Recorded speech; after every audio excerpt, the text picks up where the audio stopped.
And from Minster, Ohio, and Community Lanes in Lane 19 patio, this is the PBA Kremer Roofing Central Classic. Good afternoon, everyone. I'm $2 Phil Brylow, bringing you all the action here from Community Lanes in Minster. Beautiful day outside. starting to get a little warm. So as you can see, we've got the crowd starting to fill in here. There you go. Bleachers starting to fill up a bit. People enjoying some of the PBA Tour's best, along with some great regional players as we're getting underway here with the first of 8 games of qualifying from the Kremer Roofing Classic. We'll get you all of your players introduced momentarily.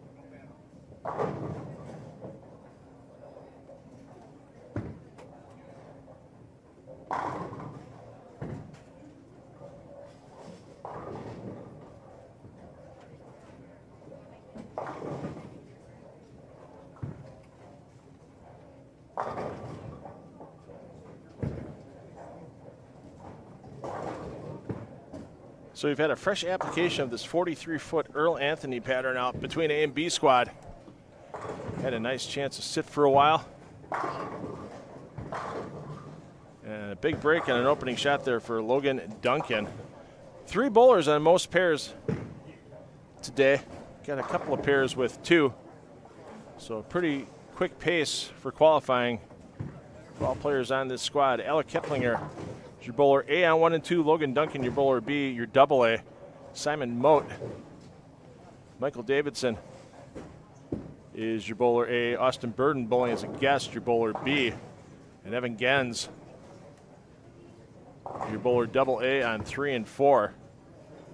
And this Earl Anthony pattern, one player made it look real easy. Another player or 2 made it look somewhat easy. And after that, if you walk out of here today at 1,600 pins for your 8 games at a 200 average, you're probably going to see competition tomorrow. This Anthony pattern has played tough.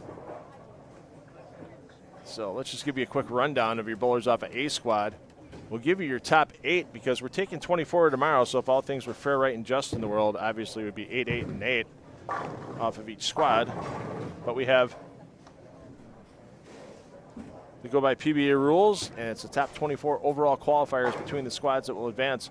Justin Knowles, only 1 game under 200 to get to plus 204 for his 8 games of qualifying this morning on A squad. 225 average, even with a 166 game in Game 7. Graham Fott in second, plus 114. Patrick Dombrowski in third at plus 102. That's it for your above 200 averages off of A squad. Xander Crouch bowling as a guest, -6. Jonathan Norman, -10. Scott McIntyre Jr., -21. Tom Source, -35. And Ryan Lakota at -52. Lakota in 8th. And he gave back a lot of pins the last 2 games. He was plus 60 going into the last 2 games. And just could not find anything that worked as this Anthony pattern really broke down. Still with an outside chance, maybe Bailey Maverick -54, but after that, it's a big jump back. Brad Miller already heading back home. I was talking to Bobby Jekyll and I before he left. Just could not get anything going today. Miller -85. Treg Smart -90. Yeah, I don't see those players advancing, especially with the strength of B squad here and C squad starting at 7 p.m. Eastern time. And there you see the shot there by Duncan. You miss right, it stays right.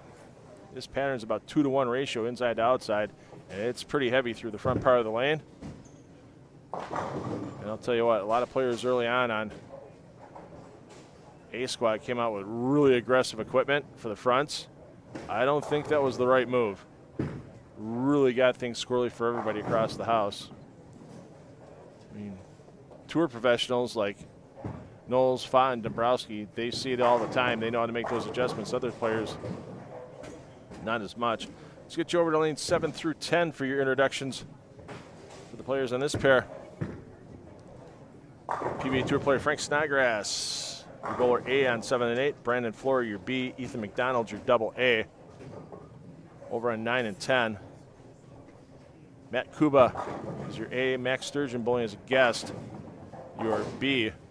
And Judson Weber is your double A on 9 and 10. 5 and 6 not in play. It's there as a breakdown pair. If you haven't been to community lanes before, it's a big support pole behind lanes 5 and 6, literally about 5 feet off the ball return. So to try to not have any big bunch ups while dealing with that support pole, we're keeping 5 and 6 out of play for this event and using the other 16 lanes instead of 18 lane community lanes.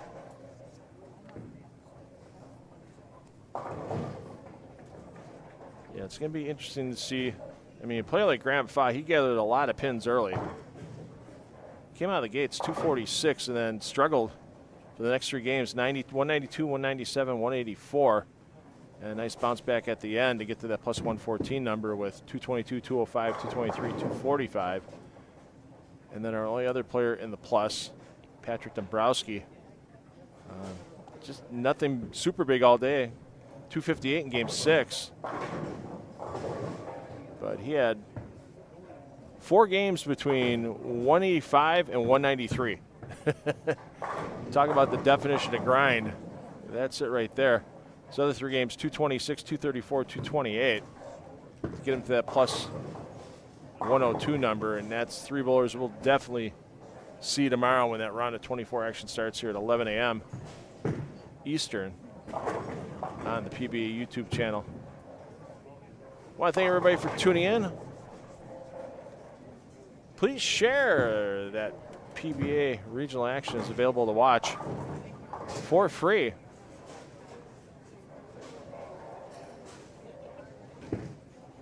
On the PBA YouTube channel all weekend, and we'll be back next weekend too in Coldwater, Ohio. That big super regional, the bowlerstore.com Classic presented by Moxie's Extra Pair with $10,000 on top.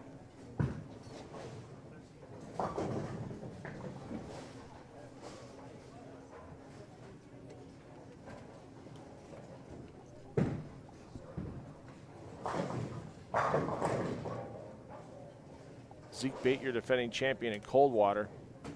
Ryan Liederbach, your defending champion here in Minster from last year. Both those players you'll see on C Squad tonight at 7 p.m. Eastern.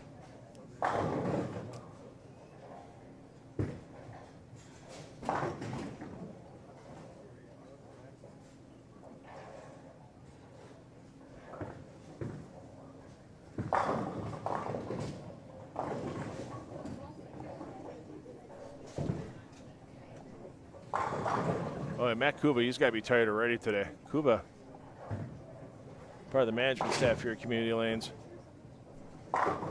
He was here at 5 a.m. with Doug Davidson, host proprietor, making sure everything was perfect for the bowlers.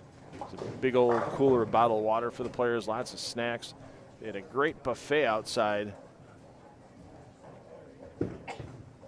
for the players between A and B squad that the players definitely took advantage of. And I snuck in that line as well. The brats, oh my, were they amazing. They smoked them and then grilled them and then, oh, sausage perfection on the lane 19 patio. Let's get you over our bowlers on lanes 11 through 14. 11 and 12, you have Steve Novak, your bowler A. Jarek Buckenroth, bowling as a guest as your bowler B. And Gage Blackford, your bowler double A on 11 and 12. PBA Tour champion A.J. Johnson is your bowler A. Annabelle Marin, bowling as a guest, is your bowler B. Joshua Ha is your bowler double A on 13 and 14. And A.J. Johnson hitting all the events here in Ohio as he's trying to take down part of the Brunswick Cup. There's a special prize fund for bowlers who bowl in all 3 events this weekend in Minster, Wednesday and Thursday in Delphus, Ohio, about a half hour from here. And next Saturday and Sunday at Playmore Lanes in Coldwater. And there's $10,000 available in the Brunswick Cup standings presented by WCSM Radio, as $4,000 will be paid to first place on that points list. Second place will get $3,000. Third place will get $2,000, and fourth place will get $1,000. Great work by all of our host bowling centers to go out, get those sponsors, and really give these bowlers a chance to win a bunch of prize money over the next 8 days. And speaking of sponsors, let's take a peek at some of the sponsors we have here. Of course, we have our title sponsor with Kremer Roofing. There you're going to see your diamond sponsors coming across the screen, along with your platinum and gold sponsors for this Kremer Roofing Classic. And without the help of those sponsors, these bowlers wouldn't have a great prize fund. They wouldn't have the great buffet they were able to take advantage of during the break between A and B squads. And I'll tell you what, Minster, Delphus, Coldwater all have great community support. As you can see, lots of fans out here. Today in Minster, they'll get back on the patio between squads. Have a little fun. I know there's a band coming in at 6 p.m. local time to play on the patio. Some of the bowlers will be able to take advantage of that between B and C squads as well.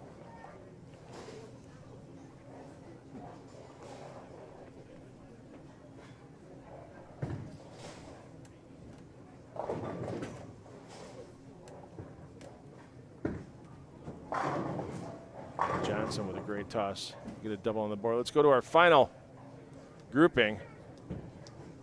You see PBA Tour champion Jason Sterner. Flash is your bowler A on 15-16.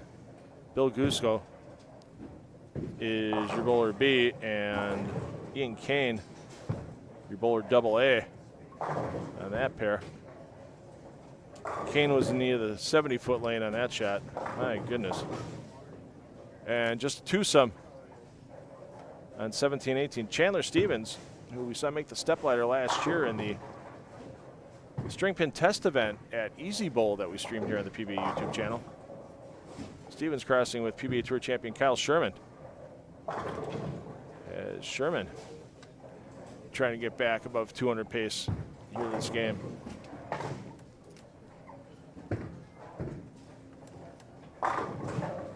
Fun to be part of those string pin test regionals last year at Easy Bowl and at Fox U Lanes. As I mentioned earlier, we'll be at Coldwater. We'll be streaming that Bowl Restore Classic presented by Moxie's Extra Pair next weekend here on the PBA YouTube channel. And we're working with getting the rights from Bowl TV and streaming the Fox U Classic that E.J. Tackett took down last year. That'll be held September 13th and 14th. So once that's finalized, follow me, $2 Phil, and 10 on the Deck Productions on Facebook. If you search for $2 Phil, that's the $, the number 2, and then Phil.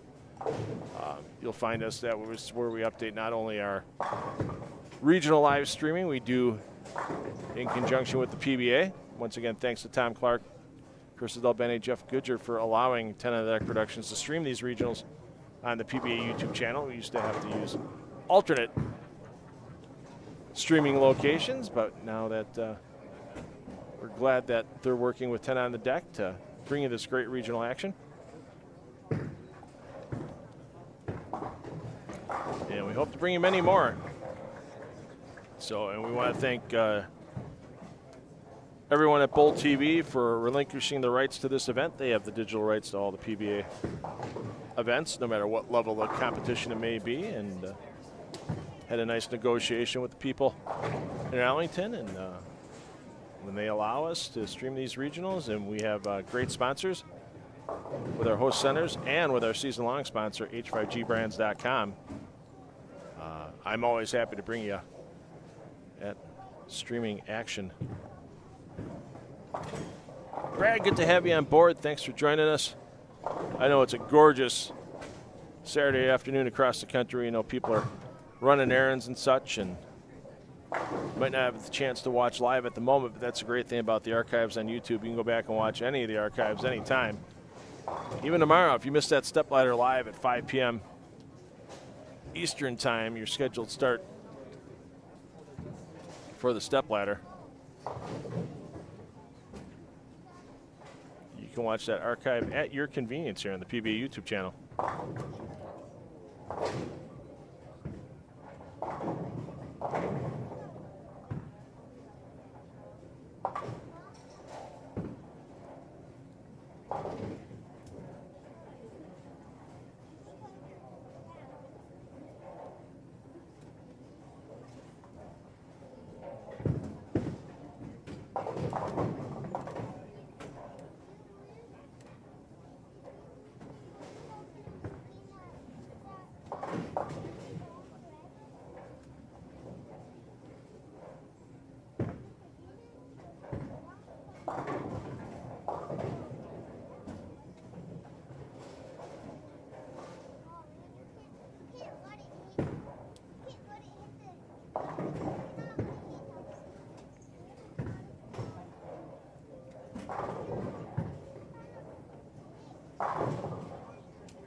Don't forget, all pairs in play available to you to watch on the PBA YouTube channel, so we've got every pair in play covered. If you're watching it full screen right now, minimize the video that you're watching so you see the description box underneath the video. Open that up and you'll see all the links to all 4 pair feeds. So my suggestion is right-click on the feed you want to watch. Let's say you want to watch Kyle Sherman all day. He's going to move from 17 and 18 to 1 and 2 after this opening game. And then you can follow him game to game. But keep us on here in the main feed because we follow hot hands. We follow players that are chasing down 300 games. And we also give you the information on where the players are moving after each game. So that way it makes it real easy for you to find Kyle Sherman or any other player you're following from game to game to game.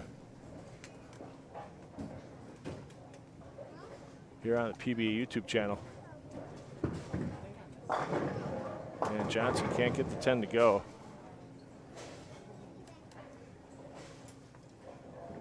Take a peek in on Snodgrass. Looking to get the 2-0 here in the opening game. That one he packs 10 back.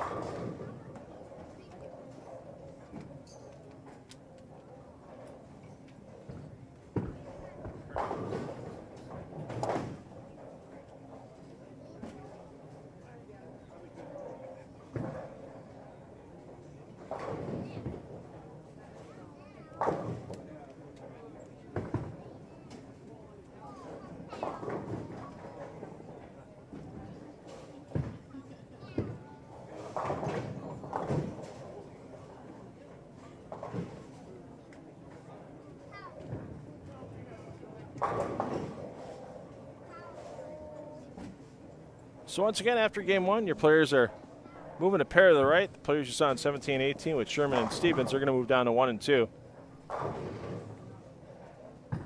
And we'll be back with our second game of the PBA Kremer Roofing Central Classic here from Community Lanes in Minster, Ohio. And don't forget, C Squad starts tonight at 7 p.m. Eastern time. Some of the players you're going to see tonight on C Squad include PBA champions Chris Prather and Anthony Lacaz, and also some great young tour talent like Zach Tackett, Zeke Bate, Mikey Schleybaugh, Brian Robinson, Anthony Neuer, and of course your final PBA major, well, second to last PBA major champion of the year, Ethan Fiore, took down the Players Championship. He'll be on C Squad as well.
A.J. Johnson off to a 2-0 start. That's not a bad start today. As we mentioned, only 3 players averaging 200 or better off of A squad on this 43-foot Earl Anthony pattern.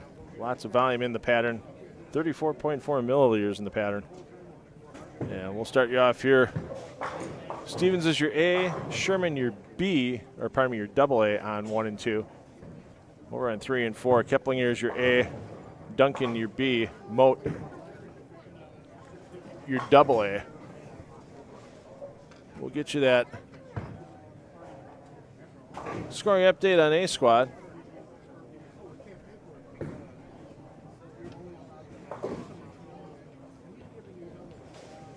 With Knowles at plus 204, Fopp plus 114, Dombrowski plus 102, and then everybody else in the minus. Crouch in 4th, -6.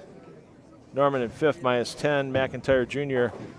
in 6th at -21. And McIntyre Jr., boy, you talk about a guy, he left more different combinations of super washouts than anybody I've seen in a long time, but had a good 224 finish to get to that -21, and that should get him to tomorrow, one would think, with this scoring pace. Tom Source -35, and Ryan Lakota 8th on A squad at -52.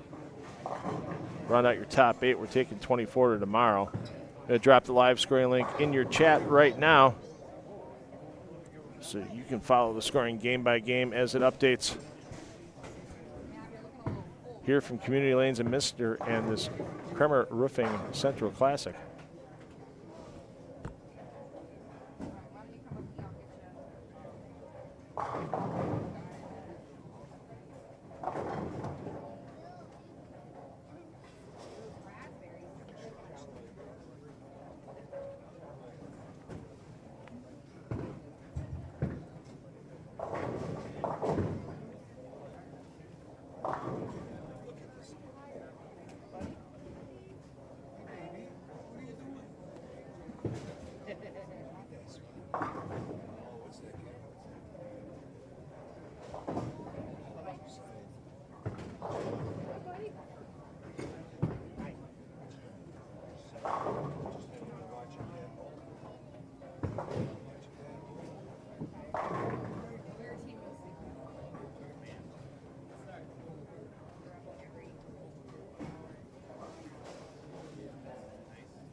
Nice having a healthy crowd in here this afternoon at Community Lanes in Minster. Let's take a peek in at the crowd here. Look at that. Bleachers starting to fill up.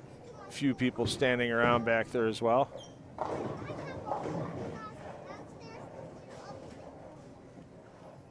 And then we'll give you the old spy cam shot here of all 18 lanes. There's Snodgrass getting ready to fire on 9 and 10. Let's take a peek behind him. Dutch threw his first 5 frames here in game 2. He's your bowler A on 9 and 10, bowling with Fiora, who's your B. McDonald, who's your double A. First double of the game for Snodgrass. His wife Jordan watching in the crowd. Jordan with a nice run at Tour Championships. We won't spy on her too much. There you see Jordan checking out her phone between shots, providing the old moral support for her husband here today. You think with all the cameras everywhere, people would realize that I'm going to sneak up on him if I know him.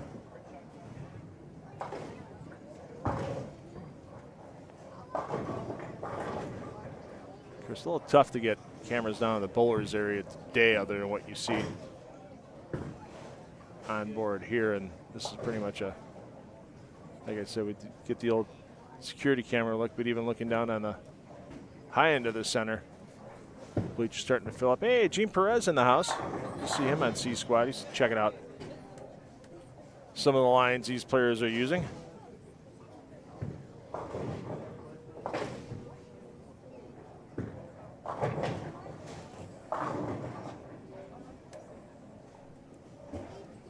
Once again, your live scoring link, game-by-game updates. You see it dropped in the chat. Waiting on that first game update here for B Squad. As soon as we get that across, we'll give you the top 10 on where they're sitting. And if you're a fan of high scores, you're not getting them here this weekend. Well, you might get a few.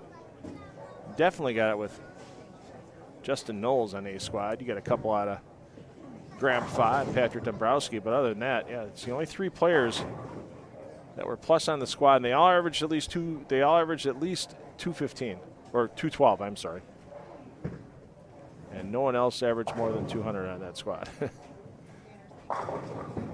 So this Earl Anthony pattern definitely could be giving some players some fits as the day goes along.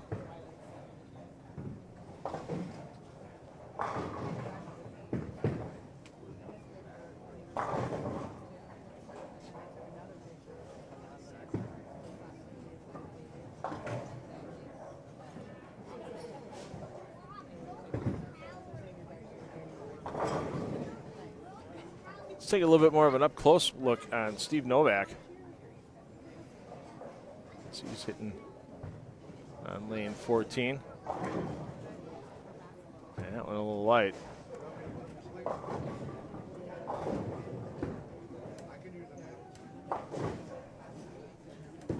As on 11 and 12 this game, we've got Kuba your A, Sturgeon your B, Weber your double A on 11 and 12, 13 and 14. Novak's your A, Buckenroth your B, Blackford your double A.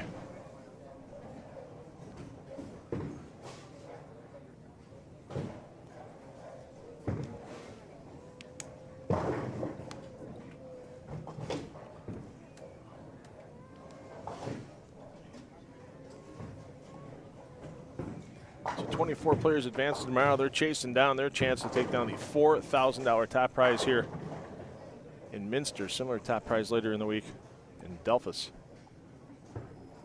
But when we get to Coldwater next Saturday and Sunday, if you don't get Coldwater, you could be taking home $10,000 for that top prize. And don't forget the points list as well for that Brunswick Cup. Only open to bowlers who bowl all 3 of those events and are a PBA member. $10,000 up for grabs with the Brunswick Cup, presented by WCSM Radio. 4,000 for first, 3,000 for second, 2,000 for third, and 1,000 for fourth. If you have any questions about this event or any of the upcoming events, feel free to drop them in the chat.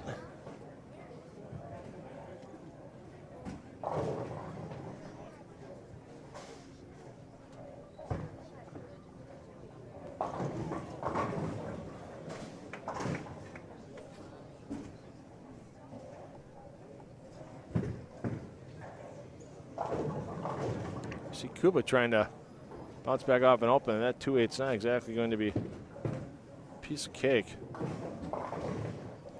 Let's go back down to Sherman and Stevens on 1 and 2. Keplinger, Duncan, Moat on 3 and 4. As Keplinger putting up a heck of a score. This could be the highest game we've seen all day. Possible 279 for Keplinger.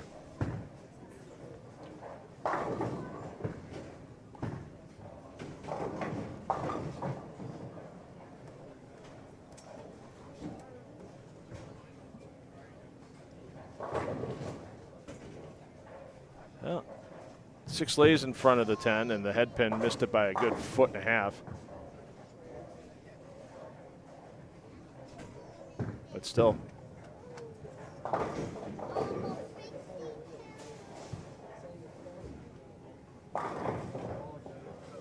Oh, that was an opening strike spare. Spare for Keplinger, so he had the max of 257, not 259, not 279. But still, phenomenal game too for Keplinger. It's checking on the end pair. A.J. Johnson, your bowler, A on 15 and 16. Sterner Flash carries one. He's your A bowler on 17 and 18.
Michael Davidson, 7-8, just finished with 269. So some of these players are starting to figure it out here on B Squad. But if you figure it out through 2, we saw it with a couple players earlier today. Figure out through 2, you still got to figure out for the last 6.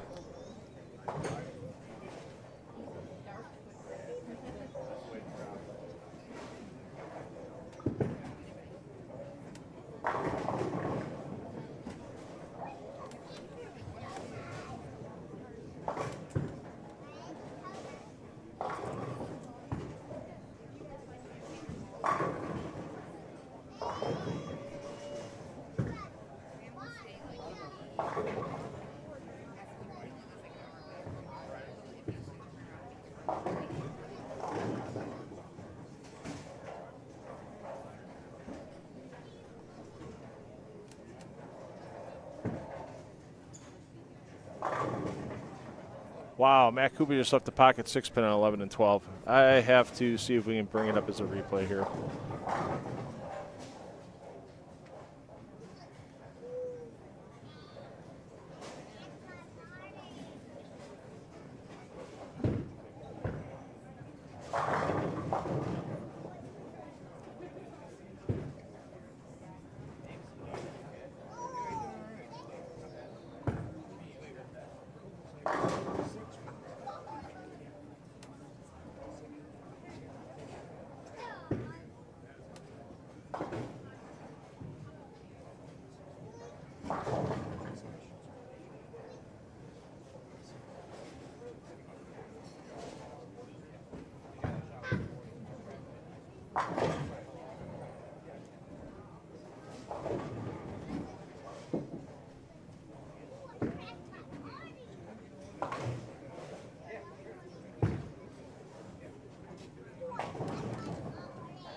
All right, we're going to take you this replay.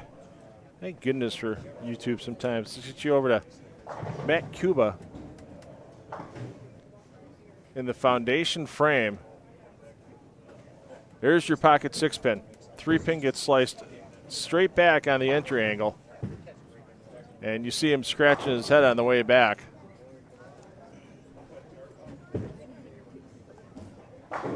Let's give you a replay one more time on Kuba. Watch that 3-pin just straight back. Ball actually, I think, was what hit the 6-pin. And a bad break there for Matt Kuba as he's trying to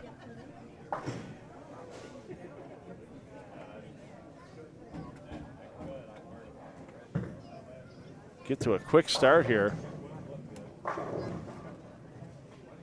in this Kremer Roofing Classic.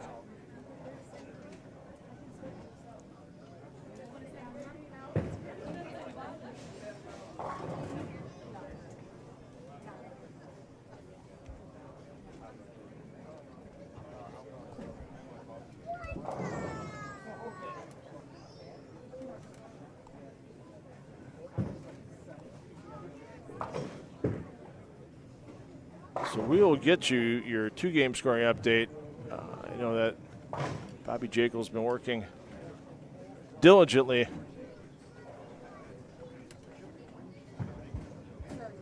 to get those scores posted for Game 1, checking some software.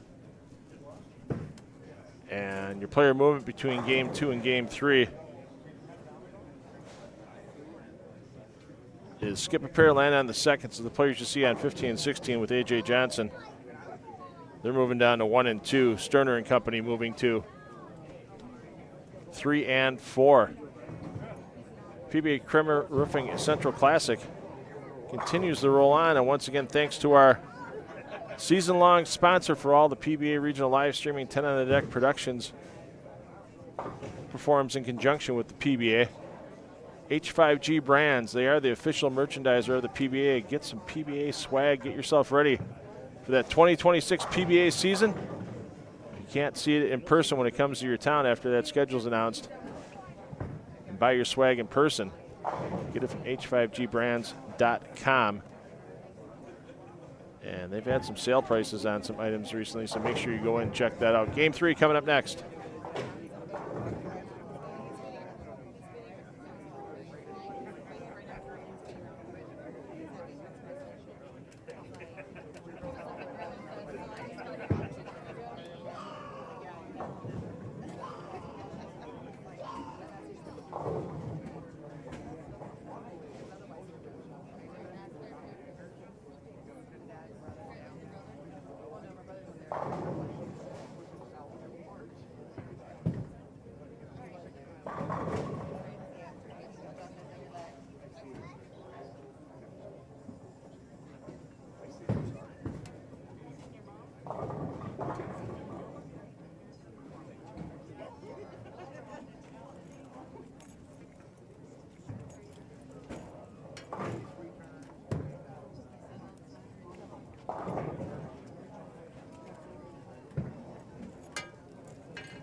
I normally don't jump in before a break, but Annabelle Marin may be pulling around one of the best Game 1 to Game 2 turnarounds I've ever seen in covering these PBA regionals.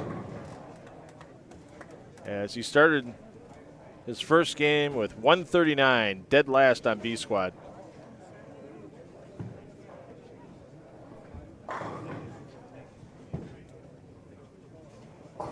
And he's going to get back to the plus here in Game 2. He has a possible 290.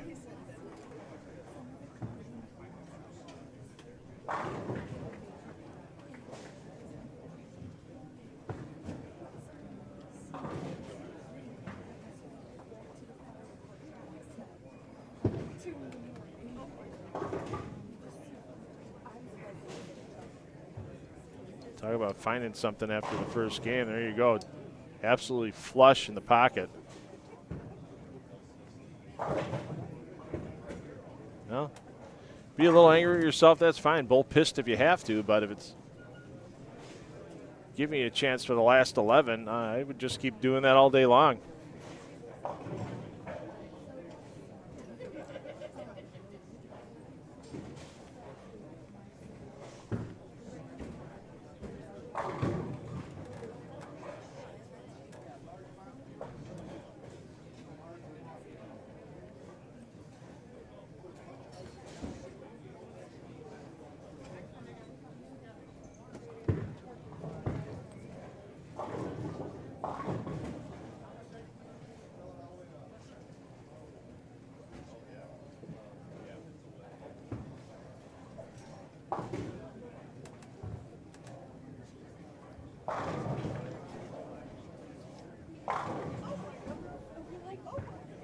There we go, second one in the 10th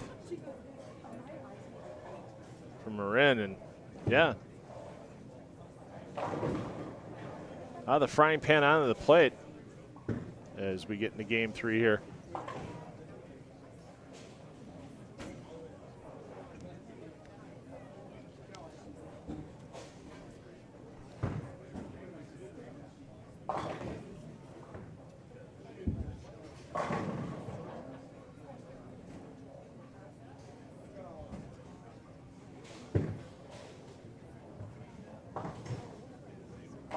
Well, not the way you wanted to finish. 288, however. Can't go wrong with that. Hey, just want to give a special shout out here. There you see half the ownership team here at Lori Davidson in the tank top. She's eyeing the camera. I want to thank her and her husband Doug for everything they've done for us here. And let's get over to their son Michael, as Michael coming off a big 269 game last game. Started with an open, now he's got a double. He's your A on 11 and 12. Davidson bowling with Burden and Gens. Next door is Snodgrass. You see stepping up in lane 14. He's your bowler A, bowling with Flora and McDonald.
So we'll get your two-game scoring update. We had a couple issues Bobby was working through with getting everything set for B squad. So Judson Weber was your leader in game one with a 259. Kyle Sherman second, 223. Michael Davidson at 220. So Davidson in the plus 80 range after his first two games. Keeps that pace up. He'll be your leader after day one, but as we know, moving from lane to lane here at Community Lane's never easy. It's never easy in any PBA event, but this Earl Anthony pairing's been a little tricky with the lane oil movement as each ball goes down the lane. Here you see Bobby gathering his game tool scores. Tell you what, thankless job sometimes for our PBA regional managers, but we couldn't pull the live streams off here without them. I do a lot of work with Bobby Jekyll, do a lot of work with Toby Contreras as well. Toby at the PBA 50 regional in Sussex, Wisconsin this weekend. Lots of good names like Tom Hess, Eugene McCune at that regional. Wish I could be in two places at once. That's always a great regional to stream, and that's after a couple of years, that event being on free fall pins, now Sussex Bowls installed in cubic AMAP string pins. So it's not the first PBA 50 regional on string pins to award a title, but it's definitely one of the early ones.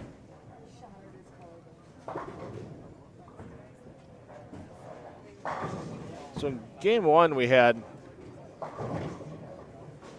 10 bowlers throw a 200 or better, but here's the thing. 6 of those bowlers threw 206 or less to 200. So not like we had a ton of high scores going on out there during game one. As soon as that game two scoring update comes across the wire, we'll give that to you.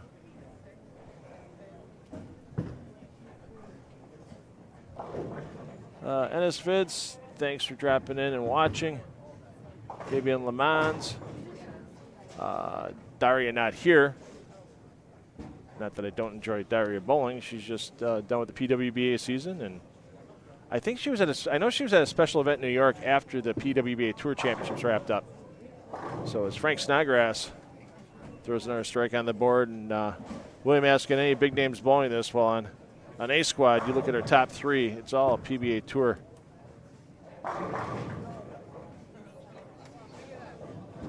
Stars with Justin Knowles, Graham Fa, Patrick Dombrowski for your top 3. Here on this squad, you've got yourself A.J. Johnson, Kyle Sherman, and Jason Sterner, all with PBA Tour titles. A couple players that have come close with Alec Keplinger, Matt Kuba, Michael Davidson, Frank Snodgrass. And then C squad tonight, 7 p.m. Eastern time. Let's go with a PBA major winner from the season with Ethan Fiore. Chris Prather, who's got a major or 2 under his belt as well. And Anthony Lacaze. It's been a while since Lacaze went on tour, but he is a tour title holder.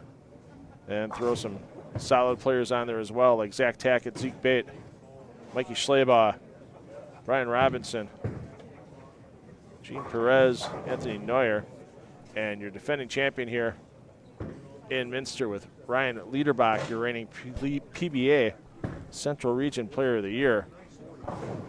Yeah, you got some names here people would recognize if they follow the PBA a little bit. I mean, you're not walking up to a stranger and going, you know, who's your favorite bowler? You're not going to hear Ethan Fiore. Out of most people, you still hear Pete Weber or Earl Anthony or Jason Belmonte.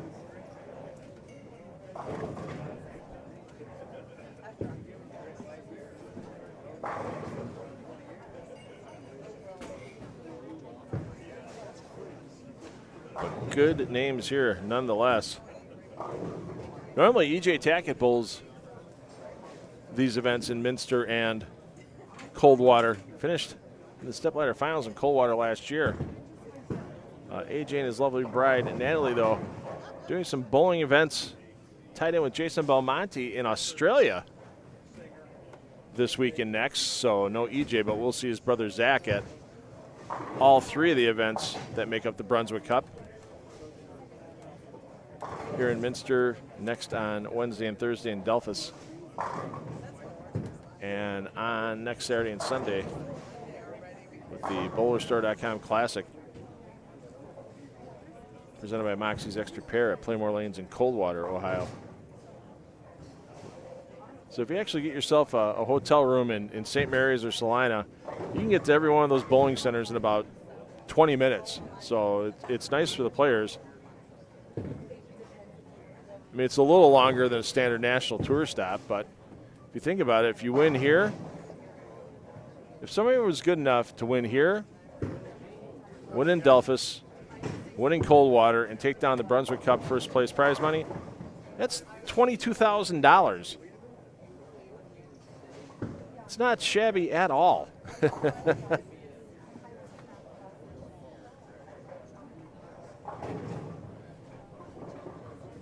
I think most of us would take that for a good 8 days of work.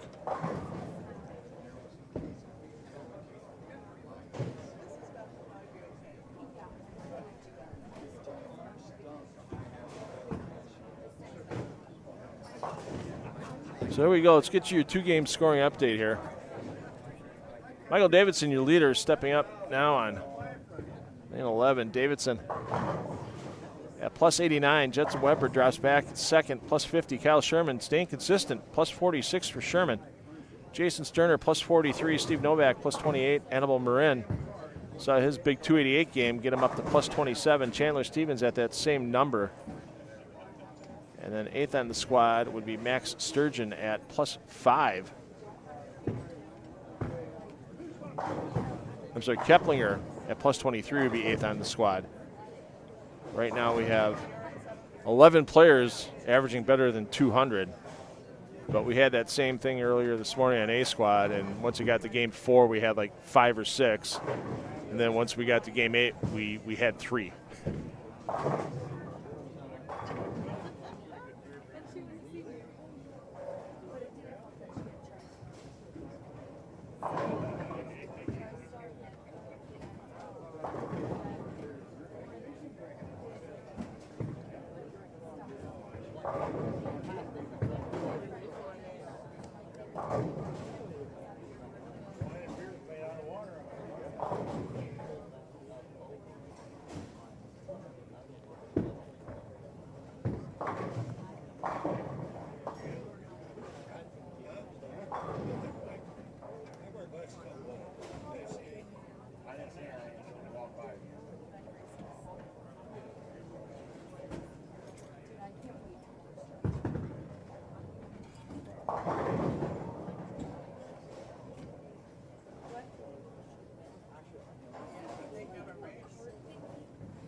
A couple other notables in the field. Matt Kuba +2. A.J. Johnson even after 2.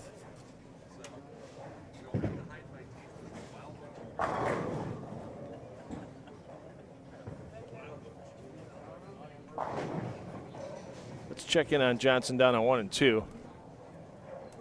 Still having problems trying to put strings together. He's your A on 1 and 2. I'm working on a 4th frame open.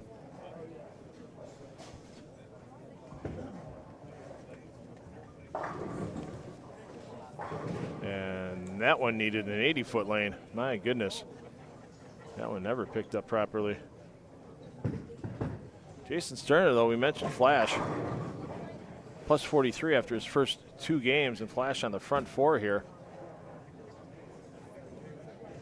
In game 3, 189, 254 for Sterner.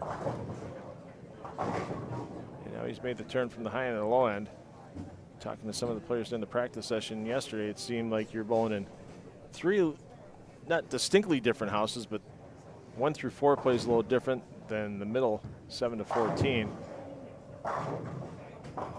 And then a whole nother animal with 15 through 18 where the players said they were getting, usually seeing a little more hook, depending on the area of the lane too. Outsides weren't as touchy as some of the other pairs.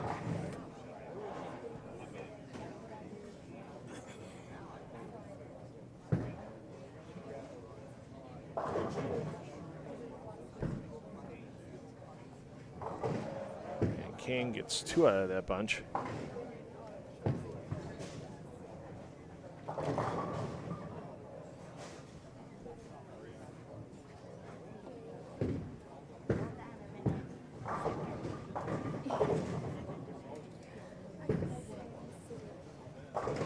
And good show with nice cover. Sitting at -10, so not too bad after 2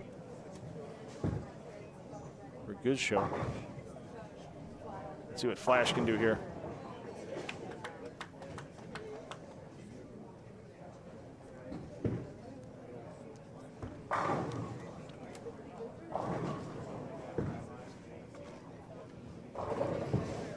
And yeah, when it gets right on the Anthony pattern, it doesn't want to come back, and players are saying 1 through 4 a little tighter. And when you get to 7 to 14, this says a little easier reads on those middle pairs going from pair to pair than it is on the outside. 2 pairs on each end.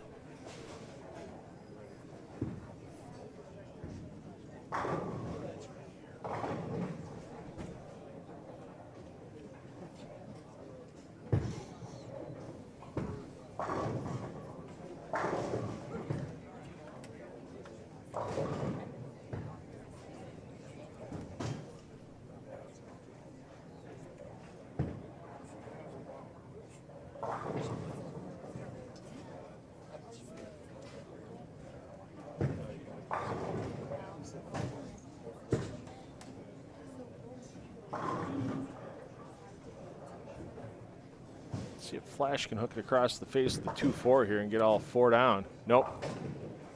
Wait till he gets the 3 moves down. Let's get back. You see Davidson get ready to step up, looking to put another 225 on the board.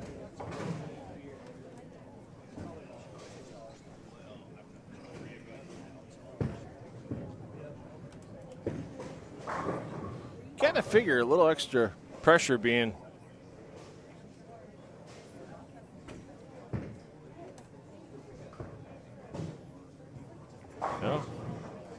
in the family here. His parents, Doug and Lori, owners of the center here. Davidson, big old picture on the wall down on lane 1. Himself and Matt Kuba. Kuba next door. A couple lanes over. He's on 15 and 16 this game.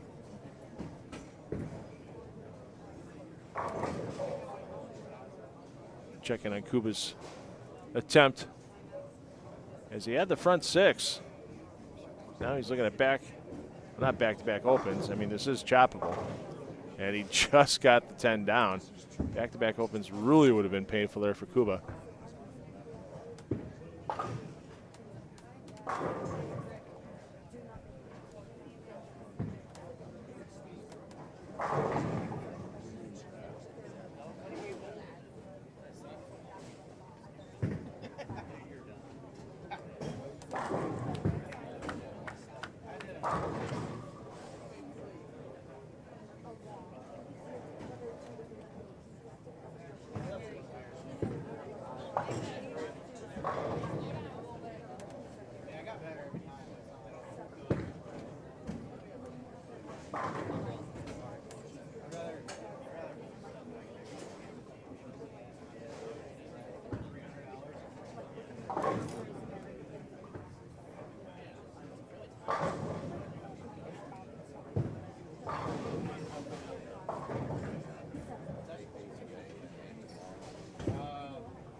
Here you go for Davidson.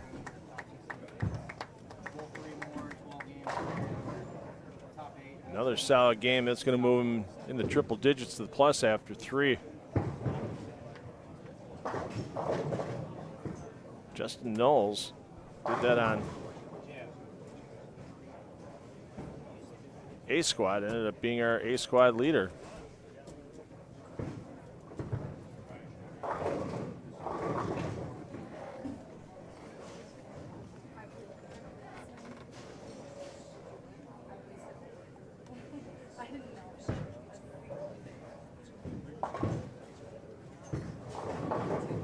Snodgrass at plus 4. You get to 233 this game.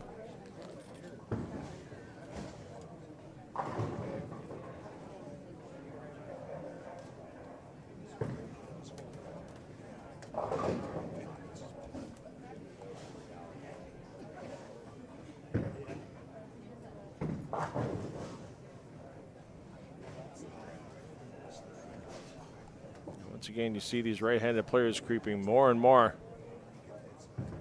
towards the ball return when they're on the right lane and not happy with it at all. Wow. From 0 to hero for that ball. He thought it was big 4. I thought it was big 4. And instead, striking the first ball of the 10th for Snodgrass.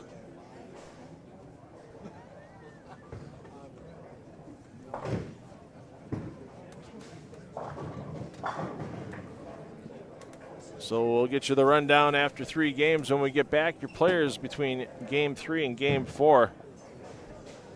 Skipping 2 pairs landing on the 3rd. So the players you see here on 11 and 12, they're going to be moving down to 17 and 18. And Snodgrass and company, they're making the big hop down to 1 and 2. Just carry them any way you can, Frank. Dead flush, barely hit the head pin. When they're falling like that, might be your day in qualifying. Game 4 coming up next with the PBA Kremer Roofing Central Classic.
You would hope. You would think. They're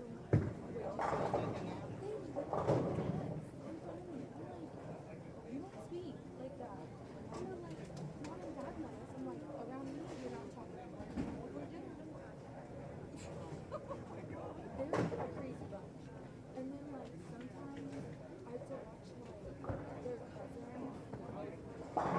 So you want to know what got on the trip too? 8 kids. And I'm like, sometimes I just make up read. I'm like, go read, go. I'm like, get out. Or I'd make up Joanne because she looked great contest. They couldn't go outside. And last week, I had all 8 of them. And on Monday, we went out to eat for lunch. That was crazy.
All right, Flash trying to escape at 224.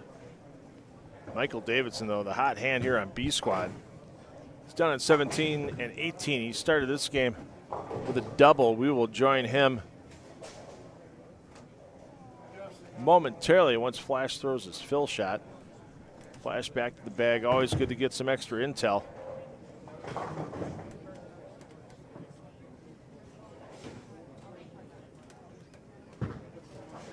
And yeah, Packy Book Curl, good question. I'm not there's a couple other events going on. One of them is in New Mexico. There's a big tournament down there this weekend that's paying $10,000 on top. I haven't even honestly looked at the roster and everything down there. I'm sure there's some. I know Frankie Lavoie has won that tournament in the past. There's been a couple other PBA players that have won that New Mexico Open. So it might be, I don't know my directions from Wichita or Springfield, Missouri on which is closer.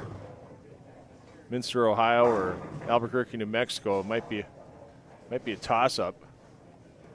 So they may be there. I know there's another big event, the 11thframe.com Open up in Dubuque, Iowa, that has a pretty solid prize fund.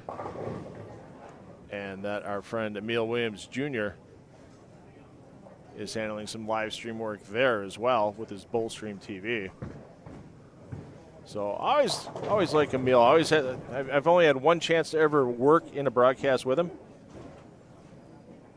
So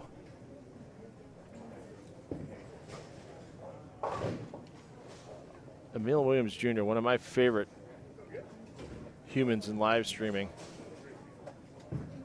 for sure. Let me check the roster next week. So like I mentioned, we've still have some really solid players. We got 3 PBA Tour champions on C Squad coming up 7 p.m. Eastern with Ethan Fiore, Chris Prather, Anthony Lacaze, also some players you've seen on TV over the last few years with Anthony Neuer, Michael Schleba, Zeke Bate, and Zach Tackett.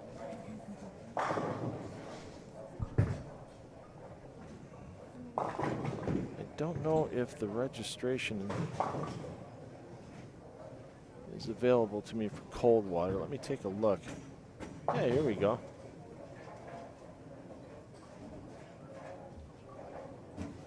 Let's see.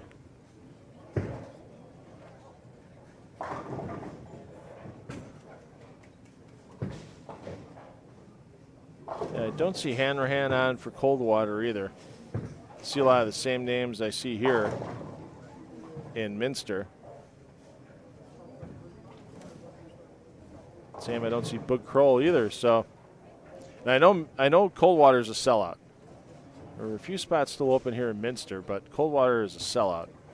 That's going to be 4 in a pair when we're there next week.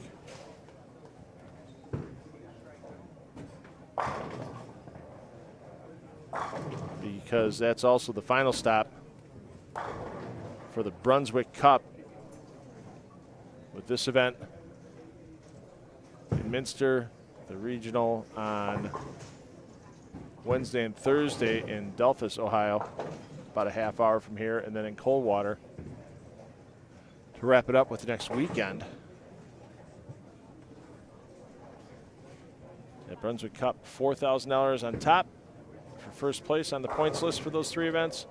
$3,000 for second, $2,000 for third, and $1,000 for fourth. So $10,000 in extra money available for those PBA players at bowl all 3 events.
Davidson having a little more success moving pair to pair than we saw some of the other players earlier today. And I don't care what you want to do about barking about home field advantage. He bowls here all the time. He works here, all that other stuff. You still have to execute. You still have to have the right piece of equipment in your hand.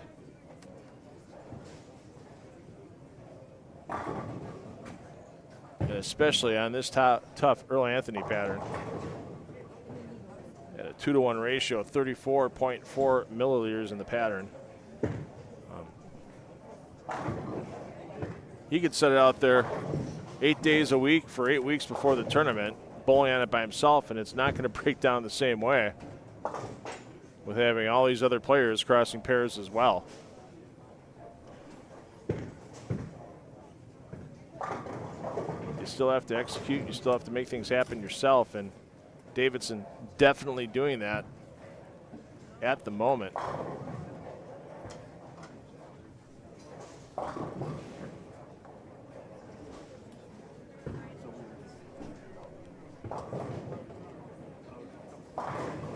So as soon as the 3-game scoring update comes across the wire, we'll get that to you. And once again, thanks for everybody for joining me today. I'm $2 Phil Brylow. I am 10 on the Deck Productions, producing this independently in conjunction with the PBA. Would like to thank Tom Clark, Carissa Del Bene, Jeff Goodger for working with us on live streaming this regional to the PBA YouTube channel. Also want to thank Bowl TV for providing 10 on the Deck Productions the digital rights to this streaming. And also want to thank our season-long sponsors with H5G Brands, the official merchandiser of the PBA. Get your PBA gear, get ready for the 2026 season once it's announced shortly. H5gbrands.com. Saw a picture on PBA Commissioner Tom Clark's Facebook page. A bunch of the media people from the PBA in a meeting in Los Angeles with the CW Network, get everything ready to rock and roll for the 2026 season. 10 consecutive Sundays starting in February. You're going to get quality PBA coverage.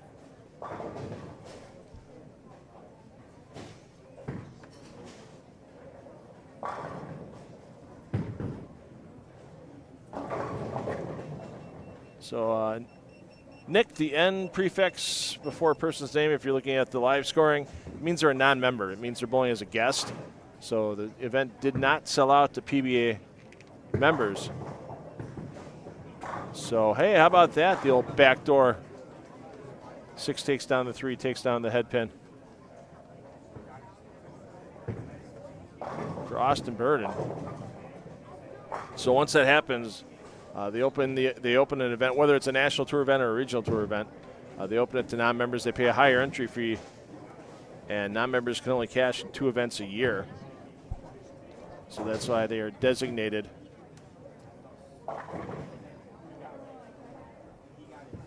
with the N on the score sheets. I saw a question about Steve Hahn. Hahn's, I thought, in Idaho.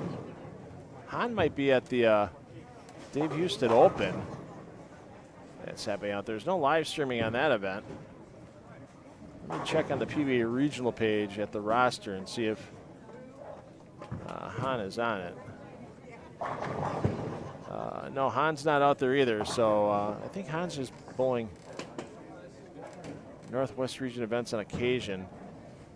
I know the name. I know I'm friends with him on Facebook, but yeah, no Steve Hahn here this week. And yeah, Big Mike, yeah, we bounce around here in the main feed.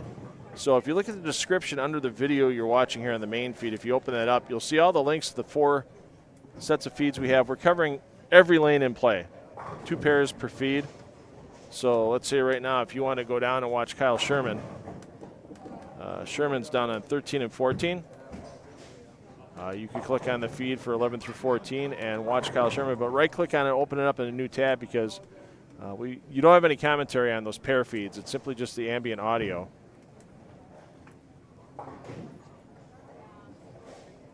And we keep you updated here with scores, if somebody's going for a perfect game. We follow the hot hands like Michael Davidson right now. So, yeah, double tab it. Watch your favorite player, but keep the main feed tab open as well. Just so you never know. Somebody might put 12 in a row together. It's not easy today on this Earl Anthony pattern. But it's not impossible. Mr. Harris, thanks for the appreciation of the broadcast. We'll be back next weekend. Unfortunately, I have a commitment back in the Milwaukee area where I'm from with some television and some live streaming. I've been live streaming a local sweeper series all summer long in a little 12-lane center, Country Lanes in Franklin, Wisconsin. I've seen Tom Clark there a couple times. Actually, we had Tom Clark, the PBA commissioner, as a guest in our booth the second week of that live streaming Country Lanes. But yeah, I need to get back there on Wednesday. It's the last week of the season. We need to get ready for a televised final. We'll do the following week. I've got some other TV commitments as well. So unfortunately, I will not be in Delphus Wednesday and Thursday. You'll have to follow the results on the PBA regional page at PBA.com.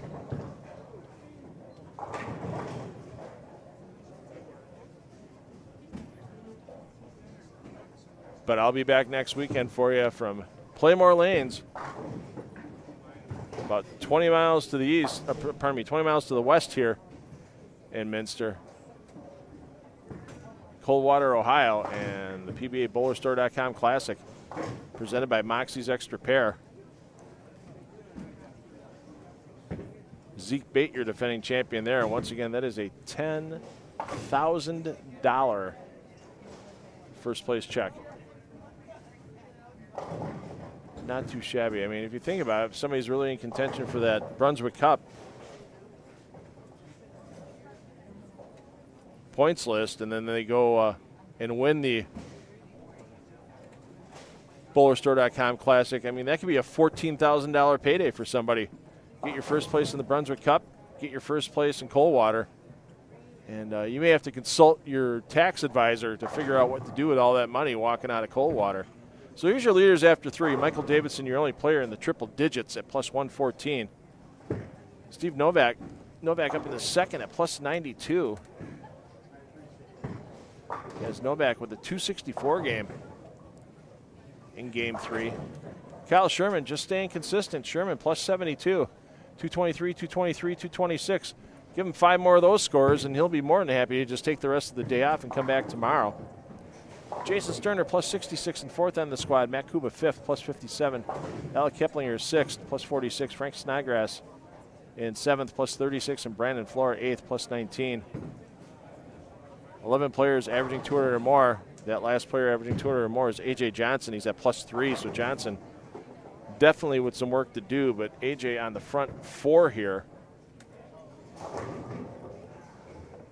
in game 4. And we'll take a peek in on Johnson in a little bit, since he's only getting ready to enter the 5th frame, and we're going to enter the 10th here.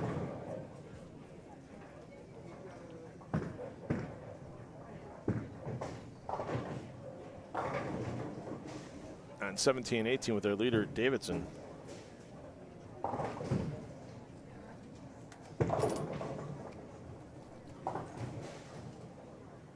Let's also take a peek in at Kyle Sherman, because Sherman's having some struggles this game.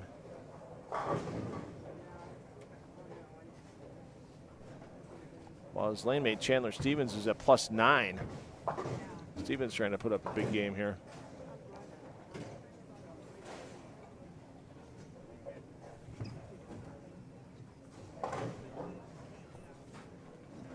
Keplinger, as we mentioned, 6th on the squad. And he's got a turkey and a double now to offset the first frame open. Sherman's your double A on 13 and 14. And that one's looking like another open, so it looks like back-to-back opens and maybe not even breaking deuce for the man who's been in the 220s all day long. And now let's get back over to Davidson for his 10th frame.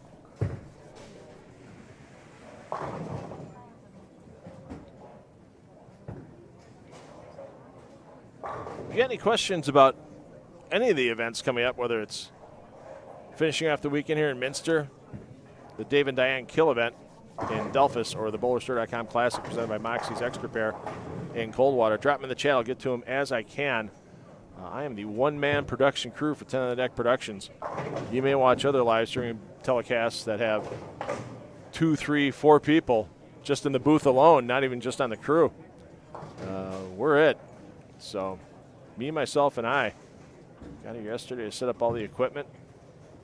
And once again, thanks to Doug and Lori Davidson and our friends at H5G Brands for getting the money together to bring me in as I produce these on my own, and then the kind folks at the PBA work with me to host these streams on the PBA YouTube channel.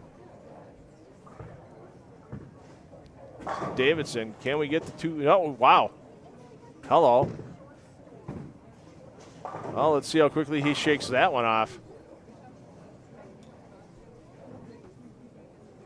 Was not expecting one in the ditch on that one, and they'll correct his score. As now, instead of maxing out at 255, he's maxing out at 235. So that's going to cost him 20 sticks possibly. Let's get over to Johnson really quick as he's looking for his front 5. On 9 and 10, and oh, just behind it on the messenger.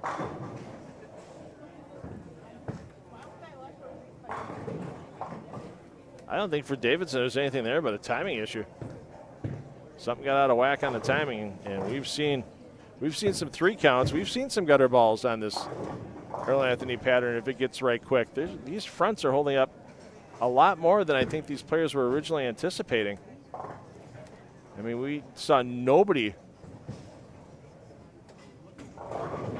on A squad get right of about 5th arrow.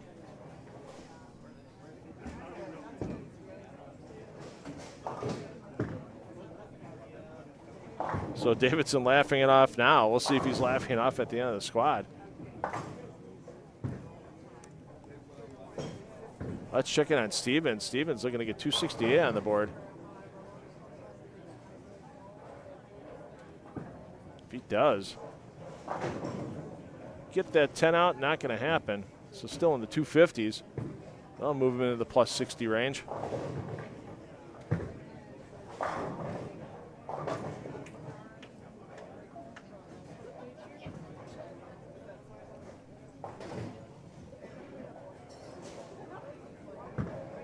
And Sherman get the 202. That'll help.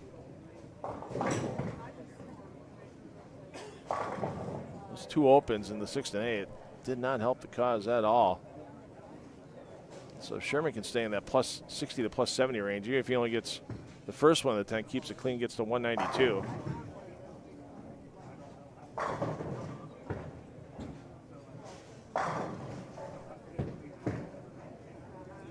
I think he'll be okay with that. save of the game. I mean, his only spare this game was the split in the 9th frame. We'll get over to Johnson first, then we'll get back to Sherman. As Johnson gets them all to dance down.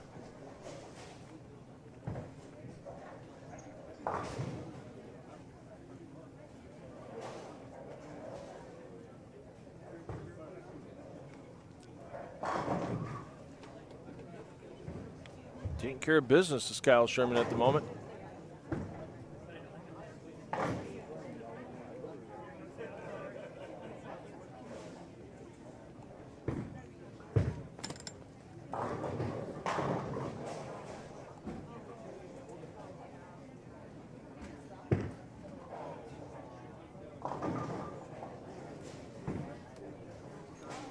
After Sherman's second toss here, we're going to check in on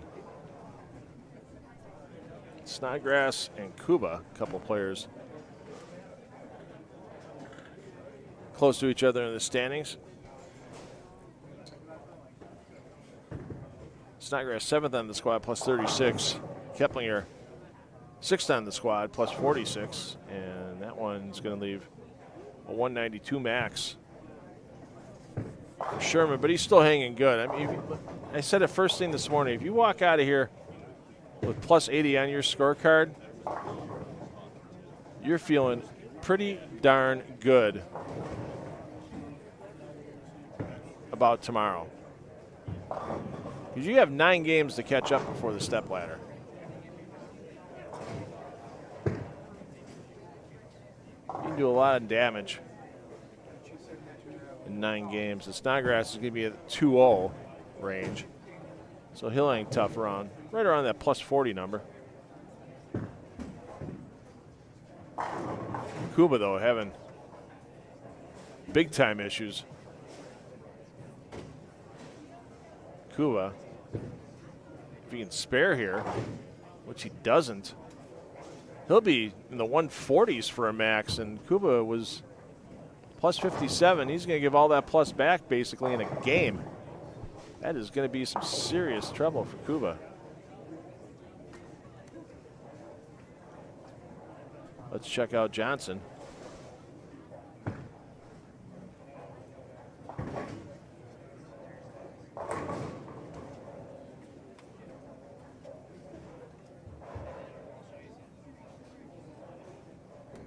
Johnson currently plus 3, so he needs to start making a move. I mean,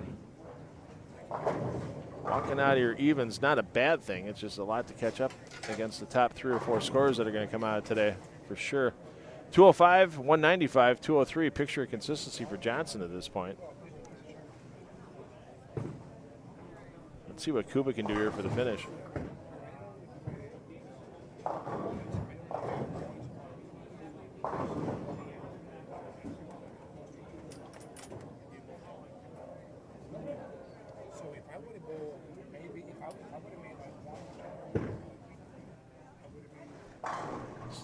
Let's see what Kuba can do here. My goodness. 1 strike this game.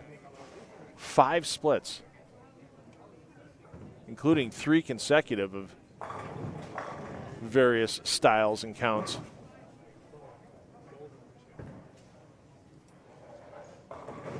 And that goes high. 4 goes, and the 9 laughs at him. Unbelievable.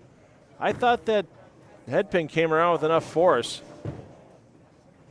take the 9 down, but now Kuba's going to be 136 max, and he is going to find himself at a -6. That's, I'm not going to say, assuming he makes a spare. It's the second easiest thing he shot at all game this game, as he's got 1 other 9 spare on the board.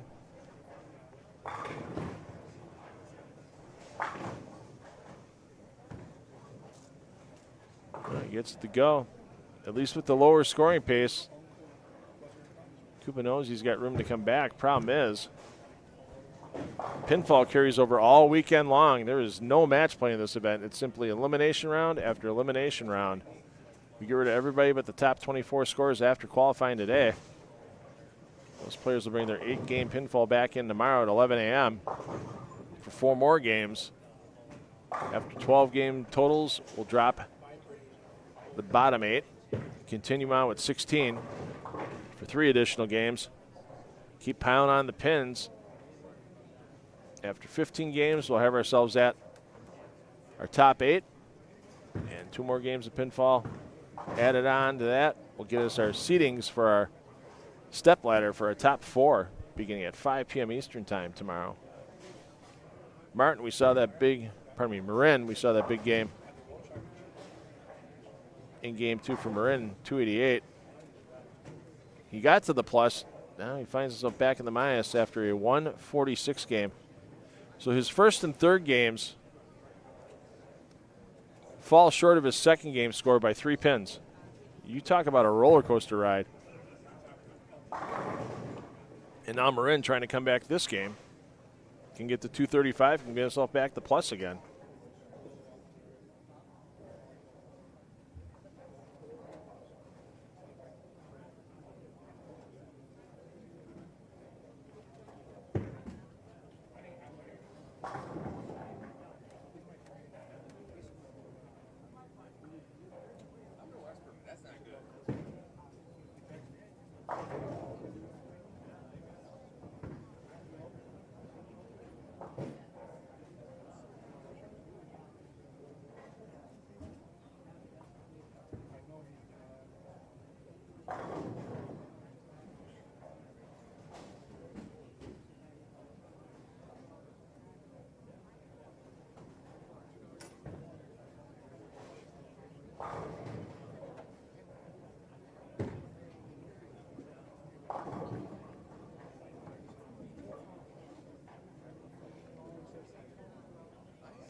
The chance of 279 gone for Johnson. Chance for 258 still there with a spare here in the 9th and punching 3 in the 10th.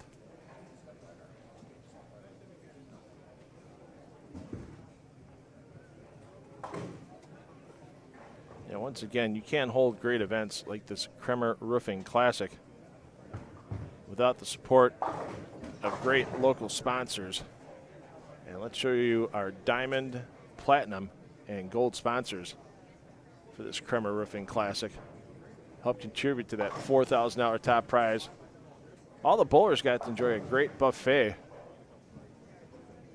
between A and B squad. C squad coming in at 7 p.m. They're going to get a chance at a buffet as well. As our host Doug and Lori Davidson really putting out the red carpet for the players and the fans.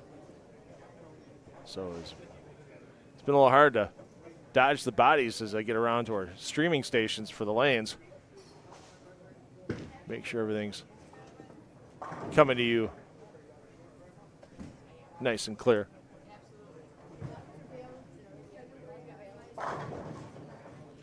So thanks to all those sponsors. We're going to let our players finish Game 4. We're at the halfway point of the squad. Players between Game 4 and Game 5 are simply just going to move one pair to the right. So 9 and 10 is going to 11 and 12, 7 and 8 coming over to 9 and 10 as this PBA Kremer Roofing Central Classic rolls on from Community Lanes in Minster, Ohio.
Tell you what, when it's your day, it's your day. Michael Davidson already into the third frame of the fifth game. 3, 4, 6, 7, 10.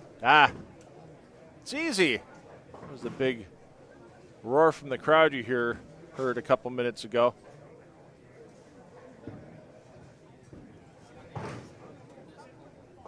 As Davidson looks to keep rolling on. Hey, let's join our leader live as he responded back after making that big shot with a strike in the fourth frame.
Oh, Michael Davidson runs into trouble here, fifth frame.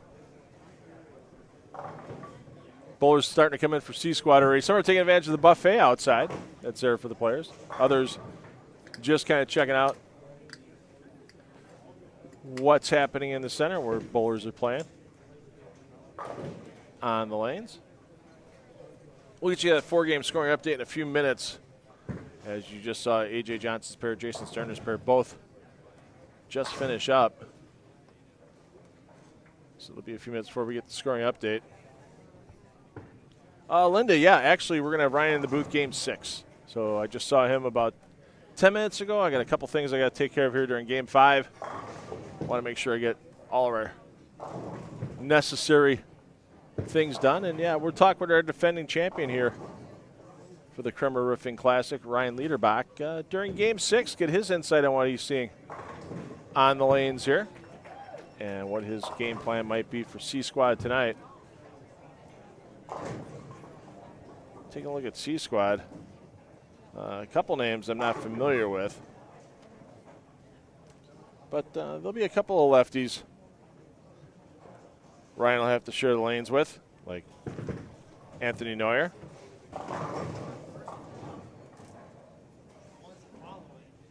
And Gene Perez, so.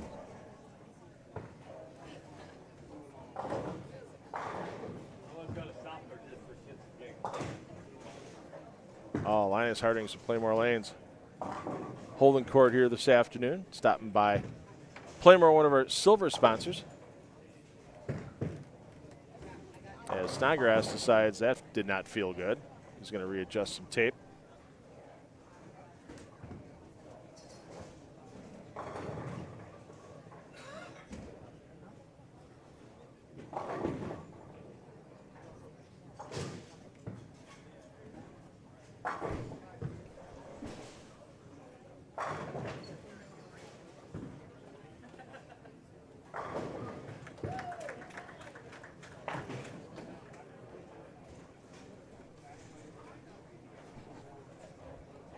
Got to have a nice chat with Linus over breakfast yesterday over at Playmore Lanes in Coldwater. And there was a couple of young men. I was there 8:15-ish. And there were already a couple of young men in the building practicing, high school bowlers. They have such phenomenal high school bowling programs in some of these locales in Ohio, Coldwater being one of them. A whole wall dedicated to all the state championship titles, runner-up, everything, all those awards on taking up one of the walls by Lane 1 at Playmore Lanes. And it's nice to see those high school players getting in bright and early to start getting their practice going on their own.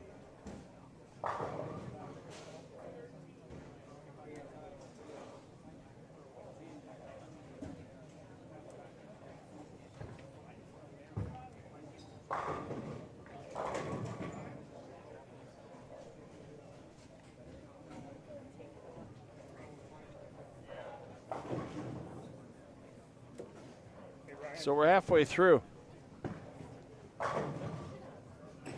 this B Squad qualifying, 4 games in the books. And let's get you your top 8 here. Michael Davison continues to lead, plus 149. Jason Sterner second, plus 111. Keplinger third, plus 104. Novak stays in 4th, plus 103. Bit of a drop back to Chandler Stevens at plus 66. Kyle Sherman plus 64. Let's check in on those players too here in game 5.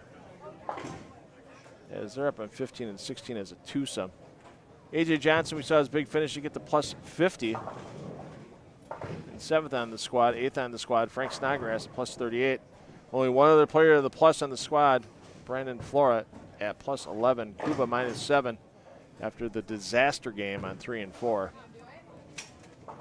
Blackford minus 11, Weber minus 15, McDonald minus 22. So some players that are close to getting back to the positive, but still some work to do. And as we saw, it wasn't easy to get a lot of pins back in the back half of a block here on A Squad.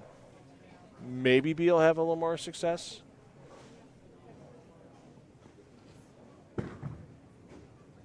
Yeah, Stevens gets a second strike of the game. 1 open, no doubles.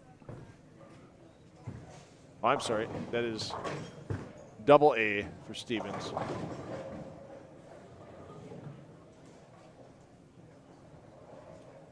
Oh, no, he is A. Sherman's your double A. Sherman, 2 doubles, 2 spares through 6.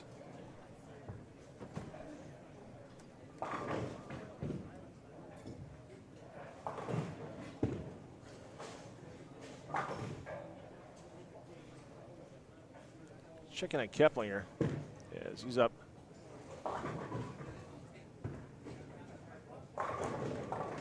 It's not Keplinger.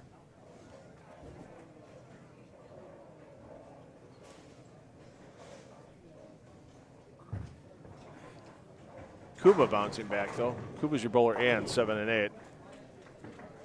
A double and clean through 6. Novak, who we mentioned, sitting in 4th on the squad. Novak open and a spare through just 2 frames on 9 and 10. There's Keplinger. Not the greatest of games. Pacing 190 thanks to 2 opens on either side of a 3-bagger and a spare.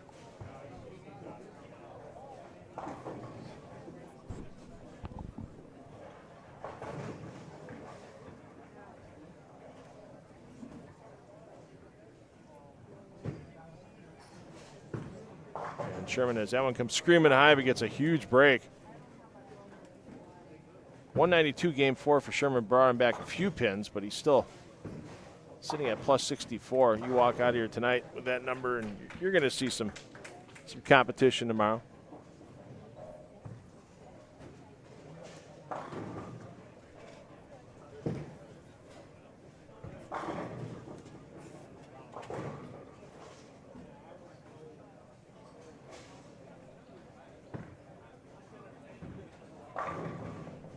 See if Kyle Sherman can take advantage of that huge break in the 7th frame. I mean, that was a full-blown squash there for Sherman. Couldn't tell if it was a spaghetti squash or an acorn squash, but it was definitely a squash.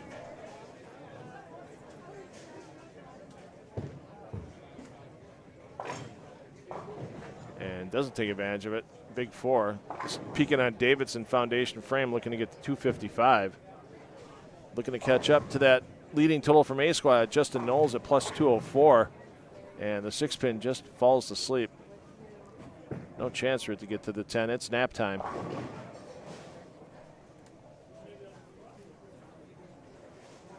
Let's go back to Sherman. The way the day's gone, somebody's going to get a lucky bounce one of these times off of either a 7-10 or a 4-6-7-10. Not this time. Peeking on Johnson. Clean through 3.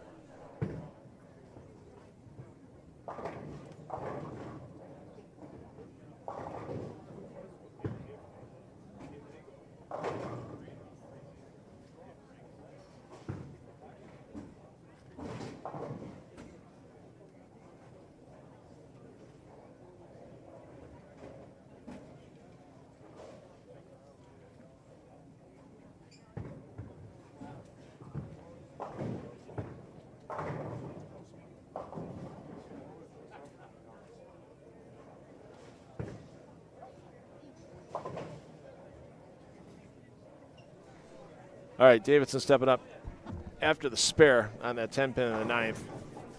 234 the maximum for Michael Davidson.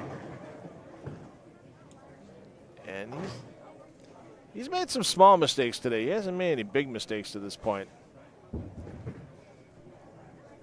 220, 269, 225, 235.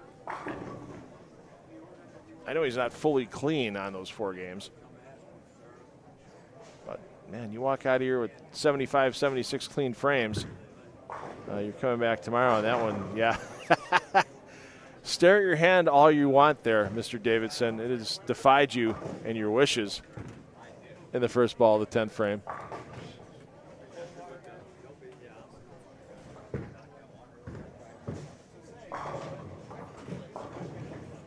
Oh, almost a bounce on the 379 there.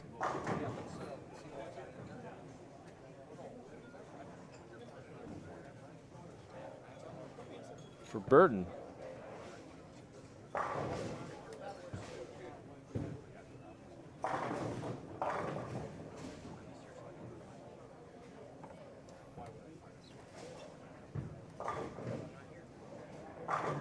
Yeah, once again, thanks to 10 on the Deck Productions year-long sponsor for PBA Regional live streaming, H5G Brands. Get those Fall League jersey orders in now. Beat the rush. And if you get an idea, and I'm not overly creative, I mean, we've seen some of the differences between the graphics I put on this show and the graphics like H5G Brands makes. I mean, this is an H5G made graphic. Looks really sharp.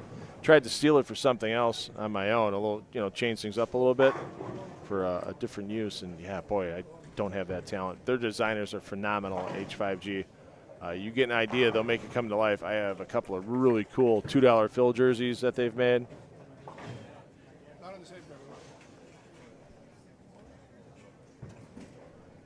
So check them out. They can bring your designs to life. Be bold, be creative, be original. H5GBrands.com.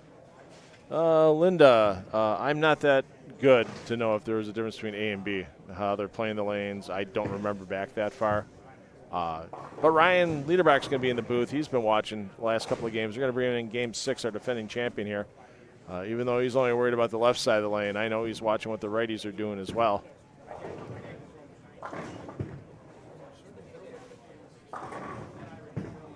So Davidson 221. Snodgrass having some struggles. Kuba trying to bounce back to get into the 230s if we can punch out in the 9th and 10th. Novak trying to come back off an early slow start. He's got a double in the 4th and 5th.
So Kuba with a bit of a break there in the 9th frame. A little bit of lucky carry. See if he can take advantage of it. Get himself back in the plus. As Kuba currently sitting at -7 after a disastrous game in the 130s. Last game.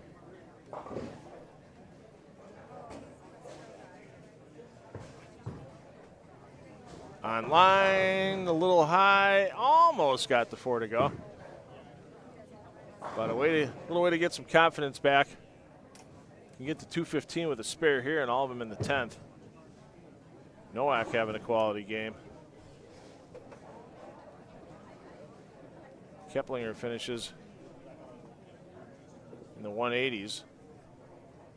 So Keplinger is going to give a few pins back. He'll be back down to double digits to the plus, still in great shape. Sherman finished with 221. He'll be at plus 85.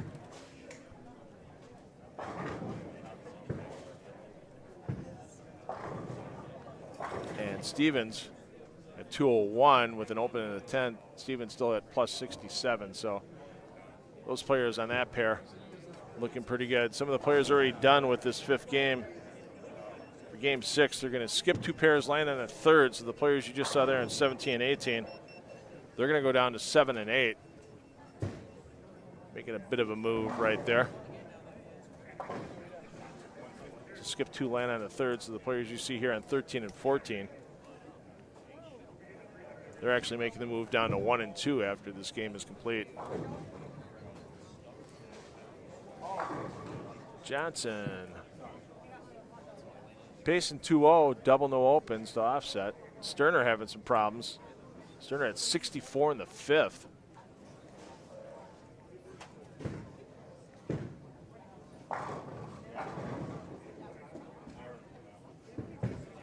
He's got the strike up in the 6th, but still some work to do. And put 5 in a row on the board now for Steve Novak. Oh, another wiggle 4-pin for Kuba. But still 214 gets him back in the plus and gives him a little more confidence getting into the last 3 games of this block.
So Sterner's still finding issues.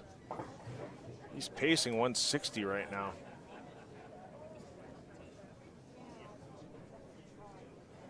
And the 3-6 today has not exactly been put it on the scoreboard as a spare. We've seen some chops.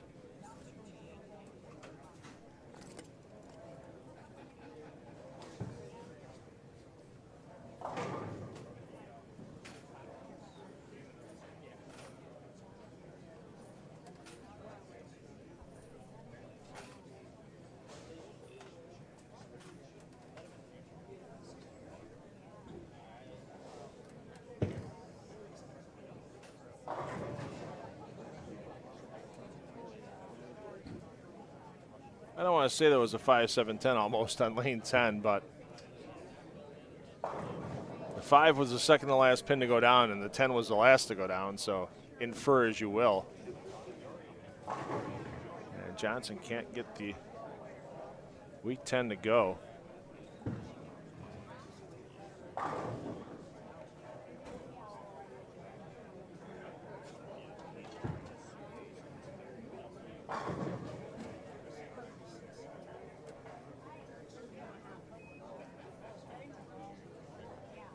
Flash going to try another piece.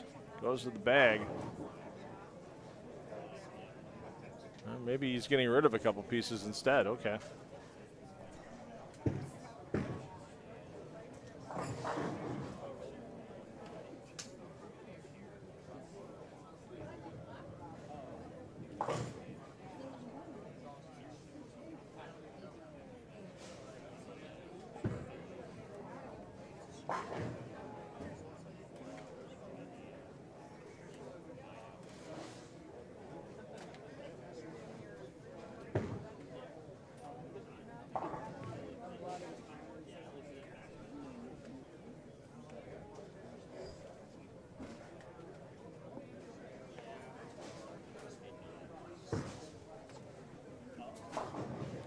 Let's get over to Novak.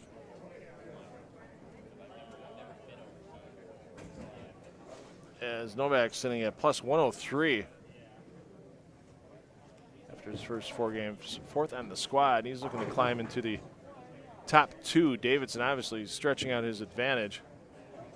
But Novak, he's found something and sticking with it. 213, 215, 264, 211 for the first 4. And looking to pile on another 56 to that plus with 2 additional 10 backs in the 10th.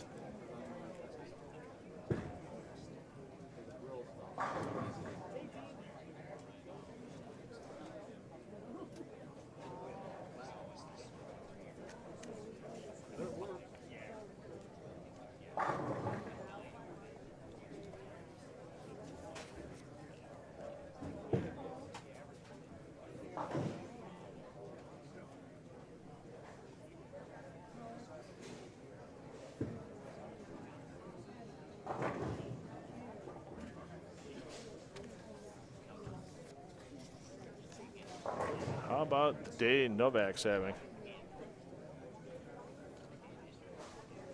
I mean, right now he's throwing his name in with PBA Tour guys like Davidson, Sterner, Keplinger, Knowles, Fa, Dombrowski.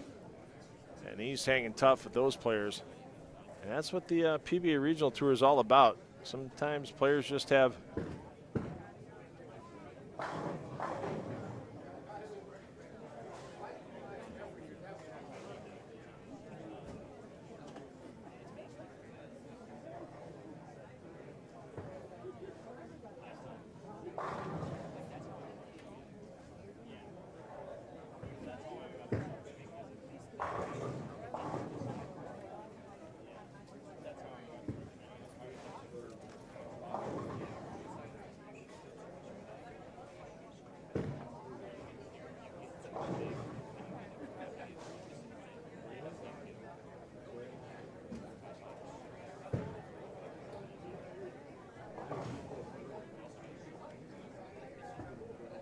it's a 255 for Novak.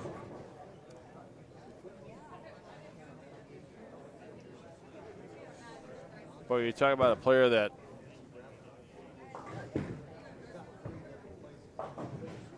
I don't want to say flash in the pan for a game, but it's kind of what it was for Anibal Marin. 139, 288, 146, and then 200 in game 4, and Marin's going to be lucky to get to 180 this game. Currently 27 under, looking like it's going to continue to be under.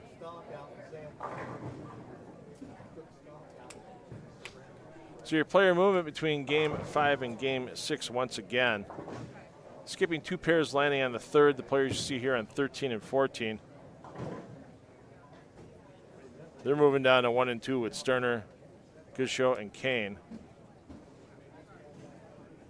A.J. Johnson,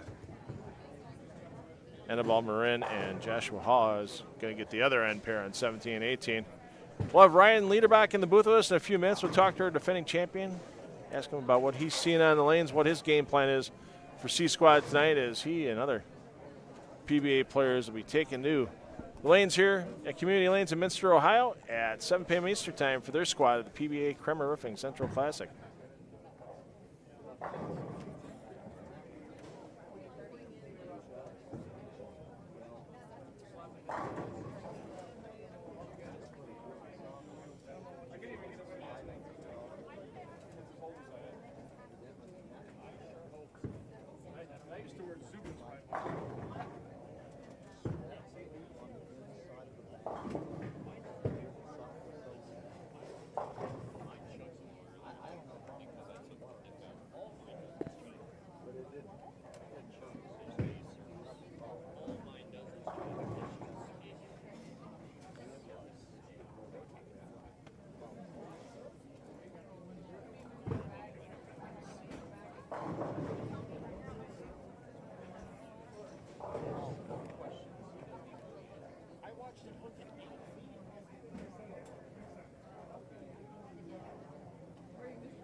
it's your sliders. If you want to talk.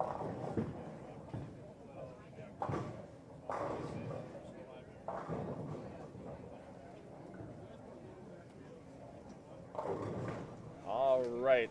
I've been looking forward to this since I saw him walk in the building a little while ago.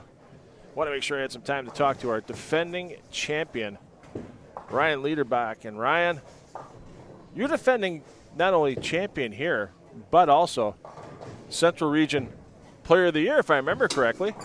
Yes. So you had how many titles last year? 4. 4 titles. You had 3 in a row. This was the third of 3 in a row. Yeah. How does it feel to come back to Minster as defending champion and get a chance to put another one in the back pocket? Just got to look at it as another tournament. Okay. I know what this house has been like in the past for me, and looking at the scores right now, you just have to try and, while use it as a guide, try to put it in the back of your mind, because that's them. Yep. And you have to focus on yourself. Right.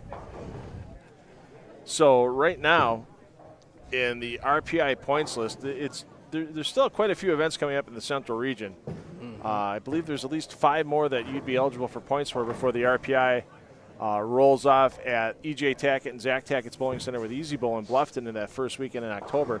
You're currently 6th in points in the region. Graham Fa doesn't count for RPI because he's a PBA tour player, so you're in the top 5, and they take the top 8 or 9. Usually it's been top 8. Top 8. So I have not looked at, and I've been a bad host today, and I have not looked at a lot in the RPI. I'm going to go check that out right now. And let's see here. Yeah. 10 from each region's points list this year. Dang. So, yeah, so they're taking a few more players out there, and then 10 from the points list, 4 from each region's RPI. So that's adding about 5 or 6 spots for sure over previous years, but still $15,000 on top. What's been your best finish at the RPI over the years? My best finish, I believe, would have been my first time bowling the RPI, although I think there were a lot more bowlers. Mm-hmm. I won my first match after trailing 0-2 and came back to win 3-2 and won in the deciding match by 1 pin. Oh, wow. Okay. And then lost to Dio Bernard. Oh, jeez. You talk about a kid that's been on fire. I mean, a fellow left-hander. Yeah, that was my first time ever hearing of the kid, and just watching him, I'm like, oh, yeah, this kid's special. Yeah. I was watching him at a regional I covered in Lockport, Illinois, Memorial Day weekend. We streamed to the PBA YouTube channel as well. Yeah. And Dio was using all 40 boards on the lane. Like, literally, he wasn't happy with the ball reaction on the right side, on the left side. He went to the right side and threw a backup ball off the right side, and then later on in the tournament went back to the left side and then threw a 300 game on Sunday. Almost made the stepladder finals. So, yeah, it's insane what Dio has done. For bowling. I mean, do you work on anything like that with a backup ball, or like Dio's doing? Because I use a thumb, it's actually a lot harder for me to do it with the thumb and backup ball for me.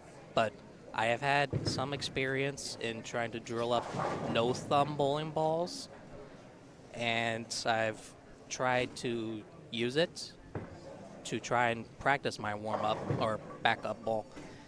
It's not perfect, but I've had a little bit of practice with it. Not great, but. So it's not ready for, if you saw something later today, it's not ready for use at a PBA regional event yet? No. Okay.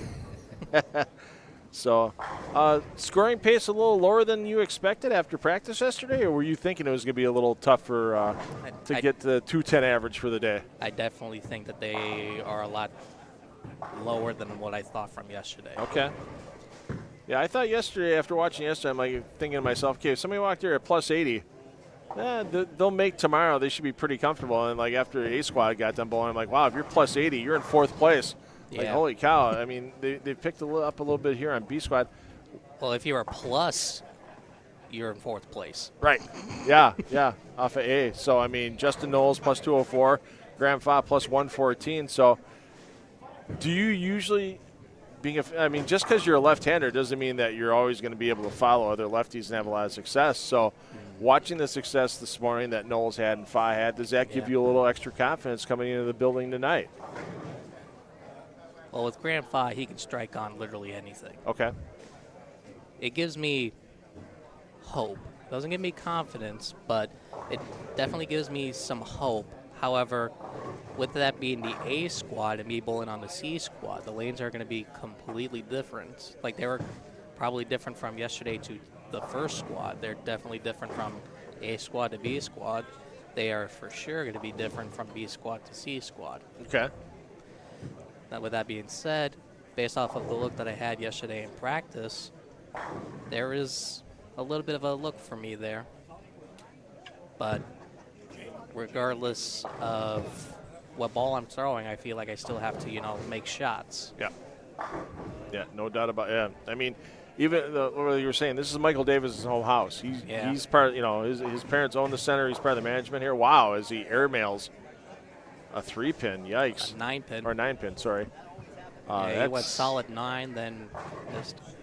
Yeah, that's a bit unusual, but you still have to execute. I don't care if he's been practicing for 8 weeks on this pattern. Yeah. You still got to get out here and execute. And your breakdown, or the way the lanes break down from pair to pair, the oil pattern breaks down.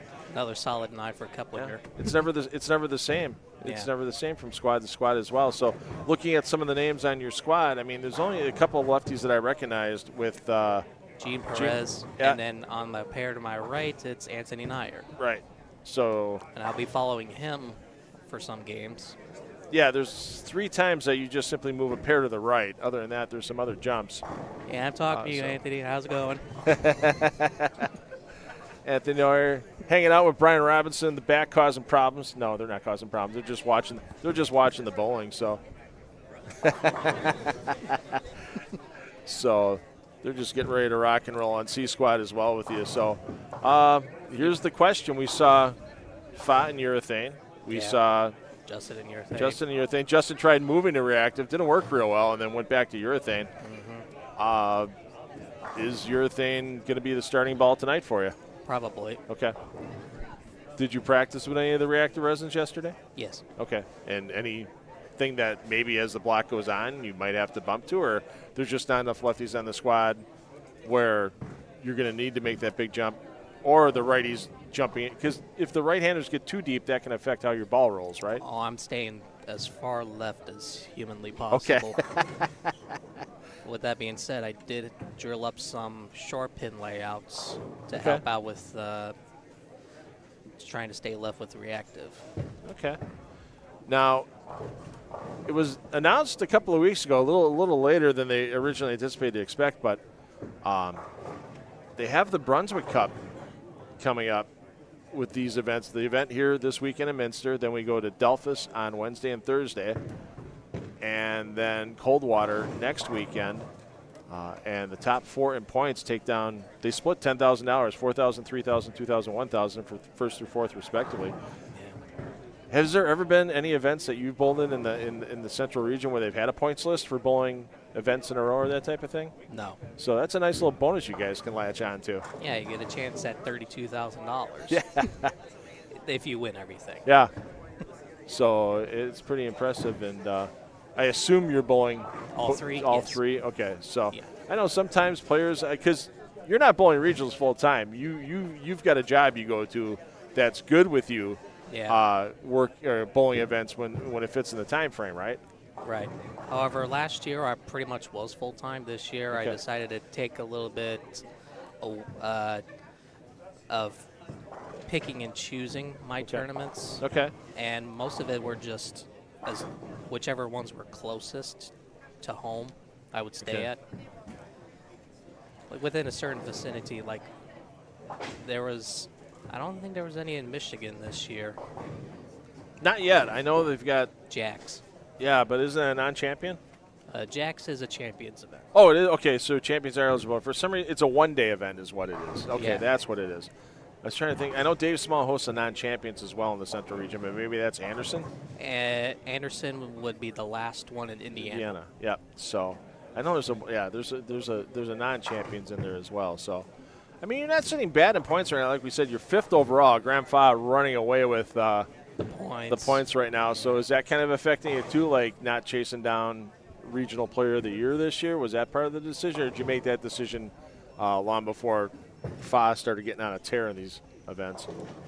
It wasn't up to me whether he was going to win or not. But I figured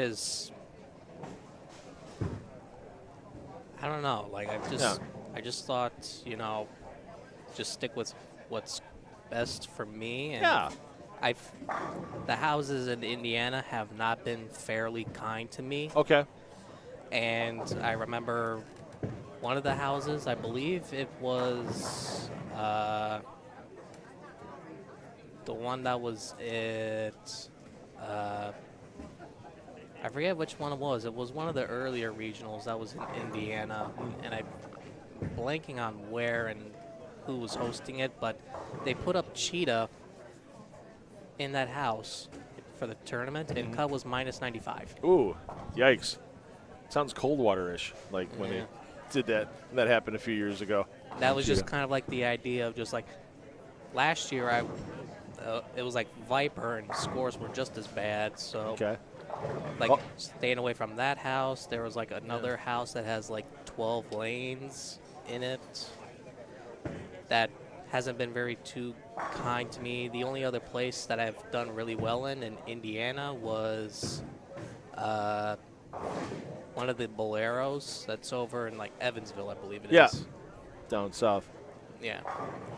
That's been like the only place that I've ever done well in Indiana. So that kind of made my thinking to just stick mostly to closer region. Yes. Although if I had to, I would definitely bowl at Pinheads. Okay. But in Fishers, right? That's yeah. in Fishers? Yeah. That's I've never been there, but I've heard that's a really nice center. It really is. Yeah. And they're putting up Wolf this year. Oh, nice and short. Yep. And you mentioned about the points. To be fair, these events are double points, so if I can, win one of these, I can, get right back up there. Yeah, exactly. Now, I was just looking at the next two events, because here we're on a 43-foot pattern with Earl Anthony. With the Earl Anthony. So in Delphos at the Dave and Diane Kill Central Open on Wednesday and Thursday, it's on bat. Which is what was last year's pattern here. Okay. And then when we get to Coldwater, it's on Viper. Now, both those patterns are 37 feet, correct? 37, and I believe Viper's like around 38 feet this year. Is Viper a little longer? Okay. So in the past, I thought it was like 36 feet, but I believe they changed it to 38 feet. Okay. Let me see if I can find the graph here for Viper. And yeah, it is 38, so there is a foot on it from where it had been in the past. Yeah. So is it easier to bring equipment to events when the pattern lengths are that similar, 37, 38 feet, or yes, is it fairly similar? Okay, so the volumes don't make that much of a difference for you then. Well, I would think that the volumes in the patterns would be a little bit different too. They probably are. I think bat is a lot heavier. Okay. Yeah, I'll have to take a look at that and before I head home. And, yeah, unfortunately not going to be at the Delphos event. We won't be streaming that one here on PBA YouTube, but we'll be back next weekend from Coldwater for the BowlerStore.com Classic. And have you had pretty good success in Coldwater before? Or I know last year was a little rough for you, but you were coming off three wins in a row. It's tough to keep winning. Tough to keep those streaks going. That was one of my better finishes at this event. I think my first time bowling Coldwater was, I believe, 2022, and that was, I had one really good game, and that sort of kept me through till like the round of eliminations. Okay. On Sunday, like the one right before the last one. It was like one really good game. It was a front 10, 284. Oh, wow. Okay. Because I go big 4 in the 11th shot. But with that being said, basically that just kept me like in the number for a really long time. Yeah. It was just that one game, and I still felt like I went like minus 9 for the other games. Okay. Combined. So, but you'll have a little confidence going into Coldwater, I'm sure, and I'm either winning here again in Minster or getting to Delphos and winning there will help that confidence as well. So, I've never been to Delphos, so it'll definitely be a new environment for me. I covered the PBA 50 RPI a couple of years ago before Bowl TV locked in all the RPIs. I covered it there. It's a split center. I believe it's 6 lanes on one side of a wall that they built. So like they added on to the center after it was originally built. I believe the split is 6 lanes and 10 lanes. So if I remember right, it's definitely a split center. I don't remember if it's 8 and 8. And there's a giant step between the two centers too. So you got to be careful for that. Walking from one side, from the low side to the high side, it goes down. So you got to make sure you're careful of that. So, hey, you can watch Ryan Liederbach 7 o'clock tonight. C Squad takes to the lanes as he tries to defend. Ryan, appreciate your time, sir. Good luck to you tonight. And Game 7 coming up next. For those of you following a particular player in the second tab, you're going to be skipping a pair landing on the second here. So the players you see here on 13 and 14, they'll end up on 17 and 18 in Game 7. I feel like this house has actually done pretty well for the left-handers in the past as it is, because I remember seeing in my memories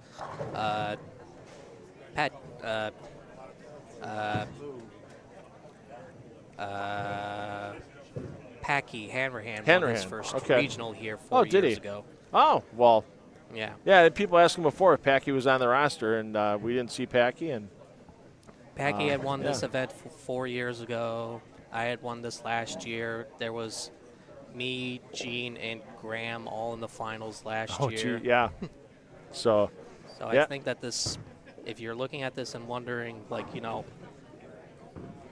left side is walled, all that kind of stuff, yada, yada, yada. Well, it may be. Well, you still got to throw it good. So, Pretty much. We'll watch you throw it good tonight. Thanks for your time, Ryan. Appreciate you. Thank you. Game 7 coming up next.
All right, we'll get back with a couple of players in the top bunch momentarily. We didn't get you a 5-game scoring update while we were talking to our defending champion, Ryan Liederbach. So let's get you some scores. I'll dump the live scoring link in the chat once again, so that everybody can click it and get there on their own. Hi, Nina. Thanks for the info. I appreciate you. We'll see you next week down here in Coldwater. Bring a fan for Bobby. Michael Davidson, plus 170. Steve Novak, plus 158. And Novak just piled on another big game, so there might be a switch at the top of the leaderboard after Game 6. We'll find out. Keplinger in third on the squad, plus 90. Sherman fourth, plus 85. Sterner fifth, plus 82. A.J. Johnson up in the sixth on the squad, plus 76. Chandler Stevens, plus 67. Gage Blackford fighting back. Blackford at plus 38 after games of 212 in Game 4 and 249 in Game 5. It's Blackford in pretty good shape on the squad, as he's currently that number 8 number on the squad. Obviously, we know it's not going to be 8, 8, and 8, but if we average out 8th now at plus 38 and 8th from A squad, which is minus 52, that's kind of around, that's a little bit under, around like a minus 14 or so number. So one would think there could be a couple extra players on A squad other than Crouch and Norman that might sneak in. But I definitely think now Lakota, who I thought maybe would be a bubble on the 24 earlier, that minus 52 is tough, especially because Tom Source minus 35 and then Scott McIntyre Jr. minus 21. There's a lot of players that can fit in 34 pins of a gap on the leaderboard. So Sherman is 2 spares, 2 strikes through 4 frames. Let's put everything together. Nice grouping, Kyle Sherman. That's a dart term, though. Chandler Stevens can't get the 6 to do the job on the 10, so he's looking at a double, then 2 spares. If they were bowling best ball, they'd be perfect through 4. And believe it or not, at one point in time, the PBA did have a best ball doubles event at the Showboat in Las Vegas back in the 70s.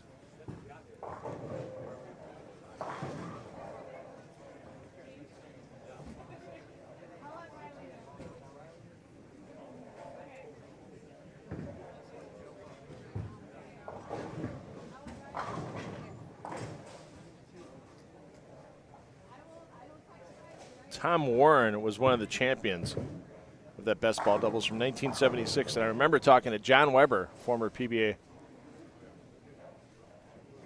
Tour Tournament Director and now PBA Hall of Famer as well.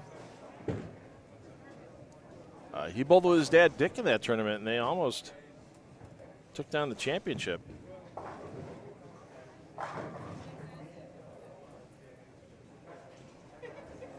Yeah, I mean, they had 70-some perfect games during the best ball doubles because you basically just count the best result for each bowler in a frame, and then make the make the 10-frame game out of it. So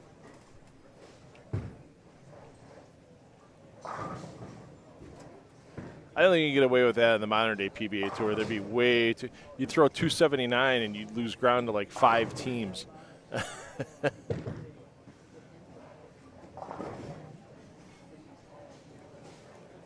So we'll watch Stevens try to convert this washout. Then we'll get to our leader after 5 with Davidson. Whether he's going to hold that lead again, not quite sure.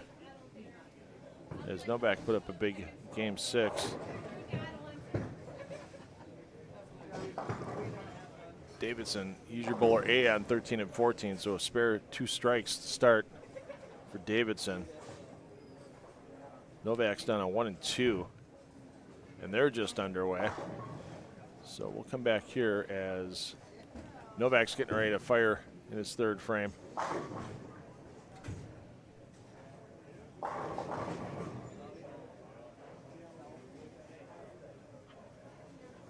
This could be one of those tournaments where the bowlers kind of, as the squads go on, they might be figuring things out a little bit more. Sometimes it's the other way around. Sometimes you see the early squads really crush them, and then the later squads make some lane play errors, sometimes getting too deep too early. And you see less bowlers off of later squads. But we were at Bowling Green a couple of weeks ago for the Gary Schlichter Memorial PBA 50 regional, and A was a little slow, B was a little better. C absolutely whacked them. I mean, it was a pretty strong squad, but yeah, C absolutely whacked them. They took 15 of the 32 advancing spots out of that squad, and your eventual champion, Brad Angelo, came out of C squad in Bowling Green. Took down Mike Clark Jr. in the championship match. Take home that $5,000 title, one of the most prestigious PBA 50 regionals in the country for sure. And once again, just like here in Minster, just like you're going to see in Coldwater next week, the support of the local community to help them get those big prize funds for these players and get them to come to town. You can't do it without sponsors. And speaking of sponsors, I want to make sure we give a shout out to our Diamond, Platinum, and Gold sponsors one more time here. Without these sponsors helping out, I don't make my way down here. We don't get the funds from our proprietors here, Doug and Lori Davidson, to get me here and get me streaming for everybody at home here on the PBA YouTube channel. Once again, a collaborative effort between myself as 10 on the Deck Productions and the PBA to bring you this live streaming, not just this weekend, but next weekend from Coldwater as well.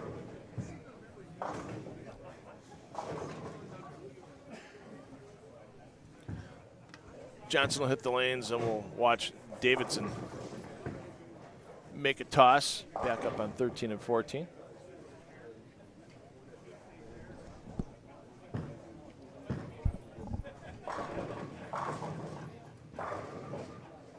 Great toss there by Johnson. He stayed patient early. He was having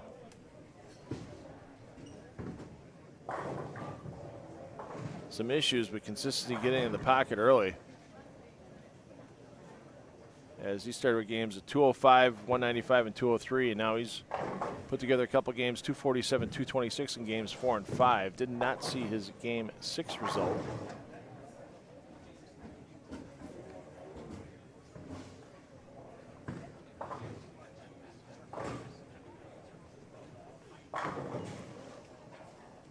And as soon as game 6 comes across the wire, we'll give you your top 8 on the squad.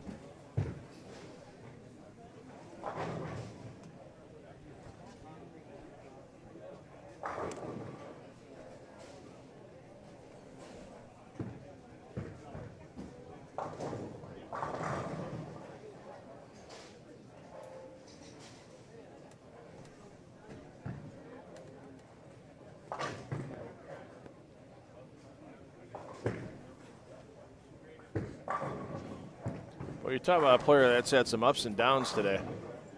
Matt Kuba. Let's take a peek in on Kuba. His score sheet here on 17 and 18. Look at that. Spare and a 4-bagger.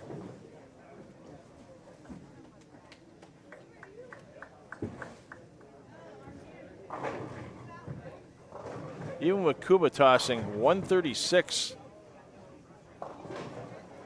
in game 4, he bounced back with 214 to get himself back in the positive at +7 after 5.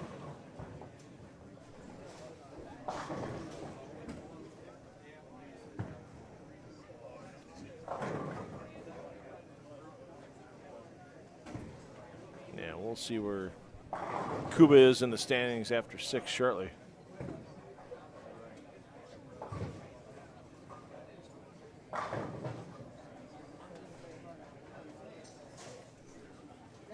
Speaking of Kyle Sherman,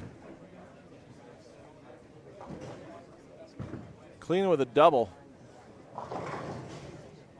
Problem is for Sherman, boy, when he misses, he's leaving 6s and 7s on the board. He's managed to keep it clean. How about it, Flash? Oh, almost got something to come back across the take out the 7, but Flash now back-to-back opens after an opening 3-bagger.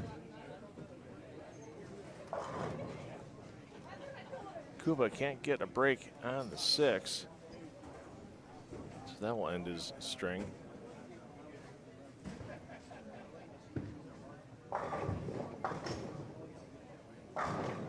Snodgrass keeping the score sheet clean. Problem is, only 2 strikes in his first 7 attempts. Lucky for him, he's got 1 up right now. So he still has a chance to get to 237.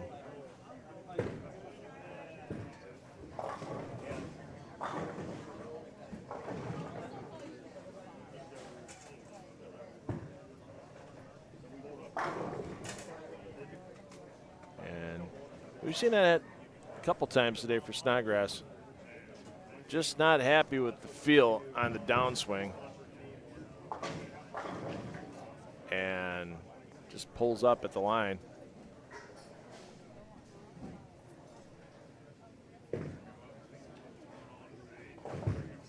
Davidson, nice conversion on the baby split in the 6th frame.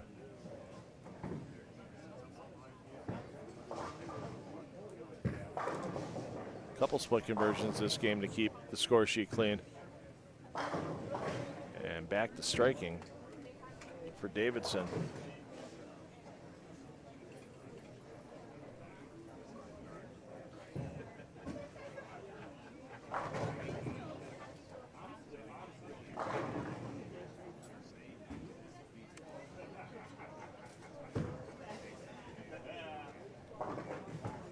Novak and Keplinger.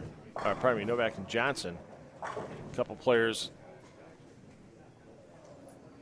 in the upper portion of the leaderboard, and let's give you your update here. After 6 games, Novak is your leader on B squad at plus 185, just 2 pins up on Davidson. And yeah, that head pin tried to get across, and a couple other pins said, we're going to slow you down here. Keplinger in 3rd on the squad at plus 131. And a few pins back, Stevens and Johnson tied for 4th and 5th on the squad, plus 76. Kyle Sherman, 6th on the squad, plus 73. Sterner 7th, plus 59. Flora 8th, plus 51. And still a couple other players in the plus. Snodgrass, plus 42 in 9th. Blackford, 38 and 10th. Kuba, plus 11 in 11th.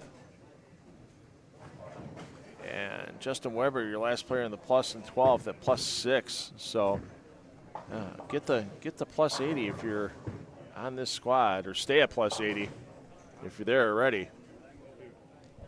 And I think you'll be sleeping well. It's those players that are going to be around the even number or minus. And once again, you never know what C squad's going to do. Will they tear them up or will they blow them up? Right now, Keplinger is tearing it up, as he's looking to get to 278 here in Game 7. And that could have a chance to vault him past Novak and Davidson for the squad lead, and would definitely get him past Justin Knowles for the overall lead with a single game remaining.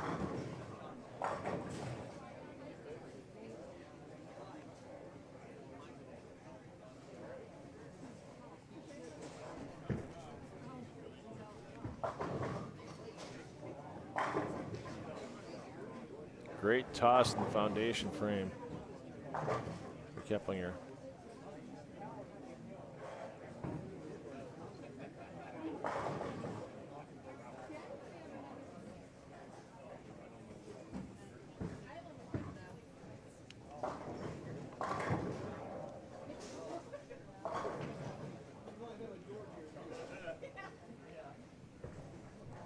Davidson finds a big problem here. 3, 6, 7, 10.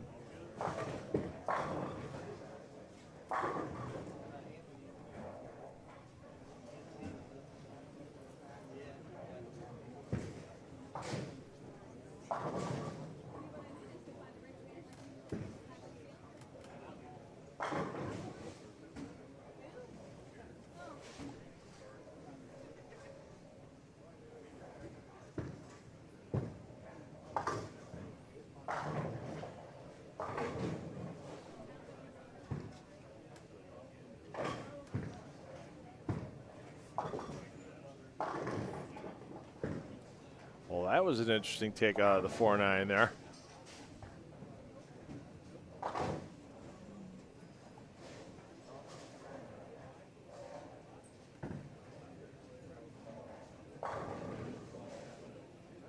As Logan Duncan just sweeps the leg. And yet Keplinger knew it.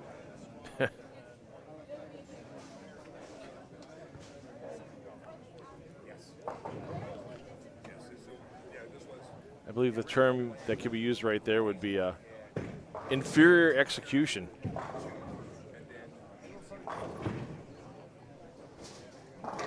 So your player movement from game 7 to game 8 is just simply one pair to the right. So if you're an Alec Keplinger fan, he'll stay on that feed if you're double tabbing us.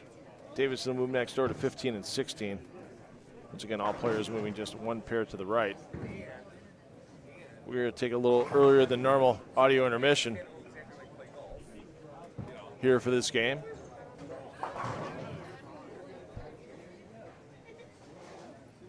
And your final game of B Squad qualifying coming up next. C Squad will start their qualifying after a fresh application of this Earl Anthony pattern prior to their 7 p.m. start.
All right, game 8.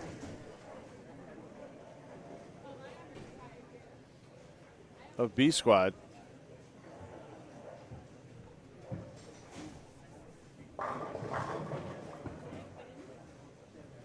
Rolling on, we'll stay with one of the players in our top 2 with Michael Davidson as Steve Novak. Wow, 1-2. Not kind to Novak as he was plugging along. He was clean through the first 7 frames, didn't catch any doubles, but then the Bo Burton buzzard rears its ugly head at the end of that game. Opens in the 8th, 9th, and 10th frame. 3 opens in a row. And Novak's going to still be in comfortable shape to get to tomorrow. He's just going to lose a good chunk of sticks on the leaderboard. As Michael Davidson's been in that number 1 or number 2 spot all afternoon long. He's looking for a strong finish, looking to pile on the pins. Look at the challenge. The A squad lead of Justin Knowles at plus 204. To try to take the overall lead in this event with C squad to come at 7 p.m.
Let's take a peek in on Alec Keplinger.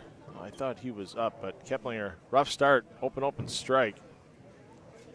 Kyle Sherman, though. Front 4 looking to make it front 5. As Sherman has had a pretty solid day to this point. Oh, are you kidding me? If you keep doing the back pedal and the pump, it's still not going to fall, unfortunately. Let's get back to Davidson.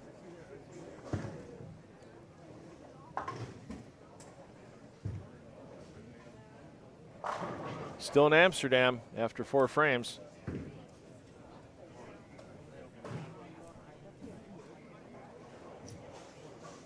mean, that's the easiest Dutch city to remember. It's the one everybody's familiar with.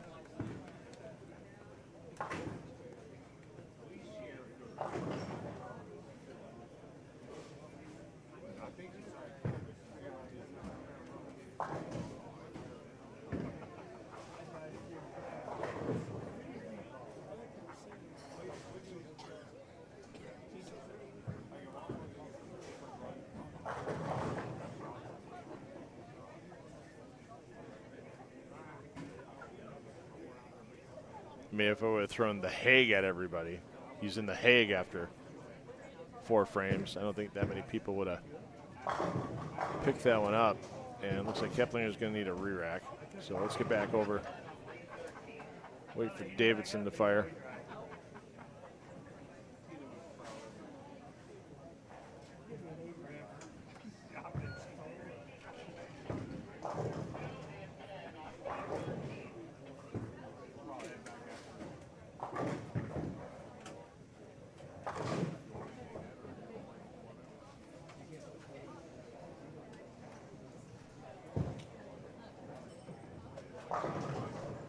Snodgrass having a solid final game. 3-bagger and clean.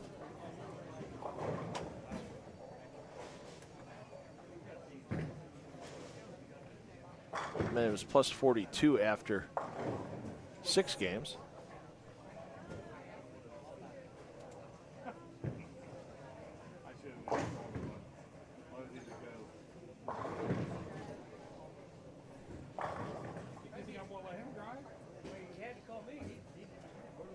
Just a reminder, some of the names you're going to see to go with the faces on C Squad starting at 7 p.m. Eastern include Ethan Fiore, Chris Prather, Anthony Lacaz, Anthony Neuer, Mikey Schleba, Gene Perez, Trevor Roberts, Zeke Bate, Zach Tackett. You'll definitely going to see some Zach Tackett. Still haven't decided if you're going to see any Brian Robinson or not. I guess we can let B-Rob make an appearance or two on the main feed. Of course, every pair in play is covered on the PBA YouTube channel.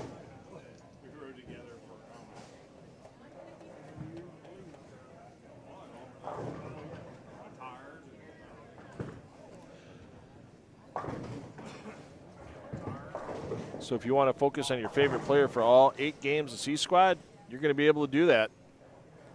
Following from pair to pair to pair, but keep us open here in the main feed so we can tell you how many pairs are moving from game to game. Make them easier to find when you're switching the pair feeds. Along with, you never know, if somebody's shooting a big game, we'll follow him. Somebody's in the lead, we'll follow him. Somebody's making a big charge, we'll follow him. Here in the main feed on the PBA YouTube channel. So here we go. Michael Davidson back in the lead, plus 195. Work cut out from this frame, 2-8-10. A little bit of a backup ball at it, and airmail. Keplinger in second, plus 171. Novak falls to third, plus 148. A.J. Johnson up the fourth on the squad at plus 90. Speaking of Johnson, let's take a peek in as he's just underway, just entering the second frame. Kyle Sherman fifth on the squad, plus 71.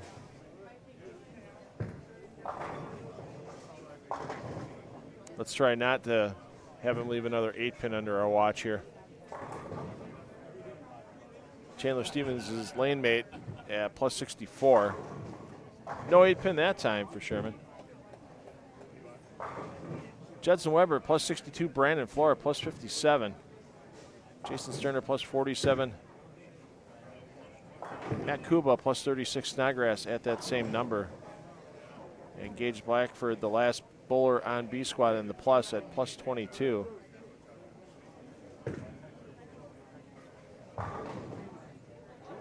$12 bowlers on B squad here in the plus as compared to only 3 on A squad.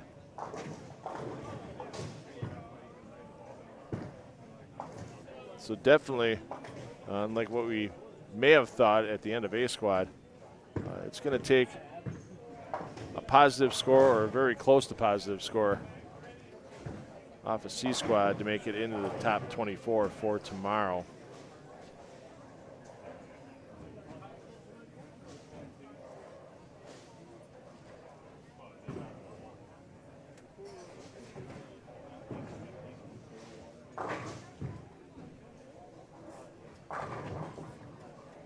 Keplinger second on the squad with his plus 171. Big bounce back after the 186 game in game 5 with 241 and 240. Keplinger going to need a little more help as he's already sitting on 3 opens in his first 5 frames.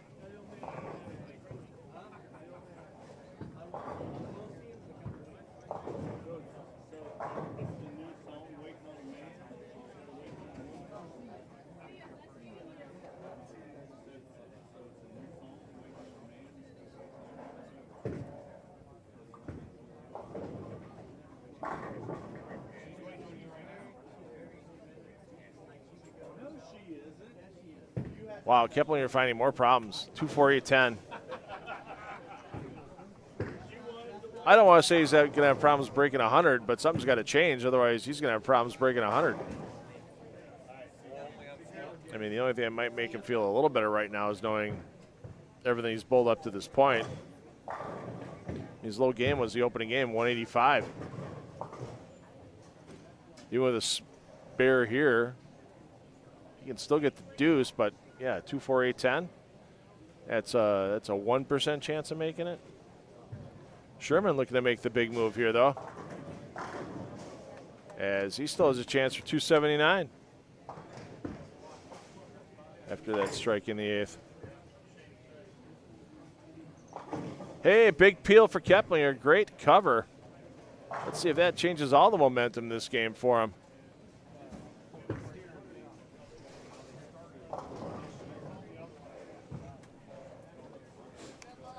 Over to Davidson. Bounces back. He's got a double up after the open frame in the 5th.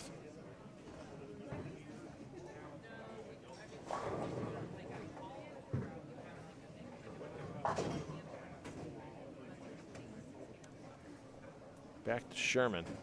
Foundation frame.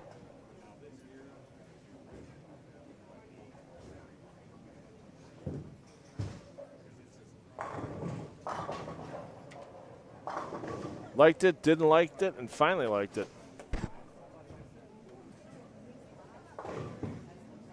So Sherman looking to more than double his plus here. If he strikes out, he'd be at plus 150. He'd pass Font and Dombrowski off of A squad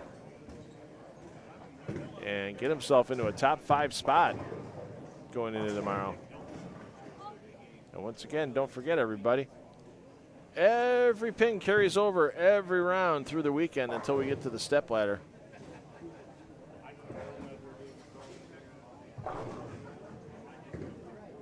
Tomorrow afternoon, about 5 p.m. Eastern time for that stepladder. Ventius, thank you very much for the compliment in the chat. As the one-man production crew / commentary / production assistant / coffee fetcher. I appreciate everybody taking their time watching us today here on the PBA YouTube channel. I know there's a lot of things to do during the summer, but we can catch some of the PBA's best and brightest stars out here, like a Kyle Sherman, like a Chris Prather.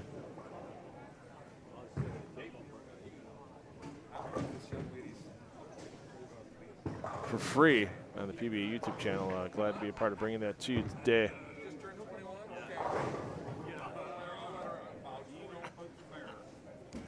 Let's take a peek at Snodgrass, 10th frame.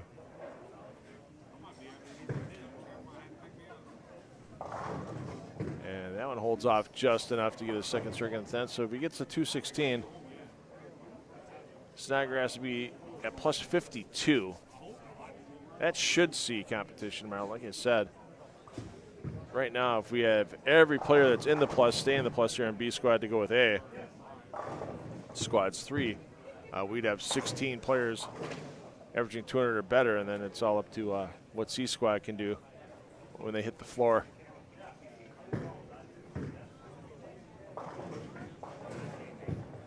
At 7 p.m. Eastern time.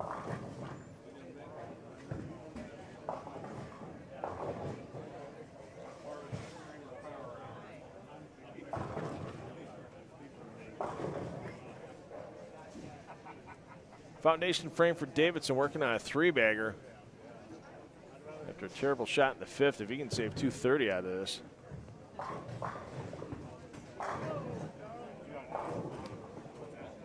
I'd be impressed. And he'd also be in the clubhouse as your leader after the first 2 squads.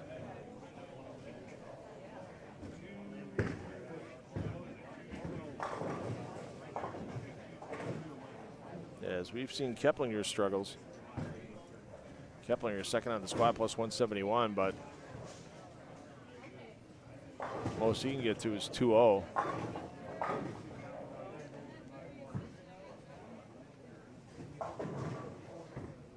As Keplinger will be stepping up in the 8th frame.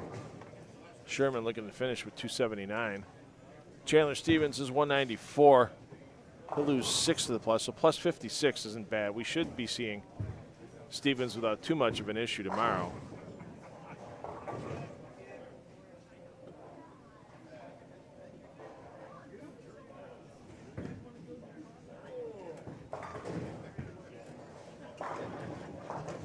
And another great toss as Alec Keplinger tries to make the comeback.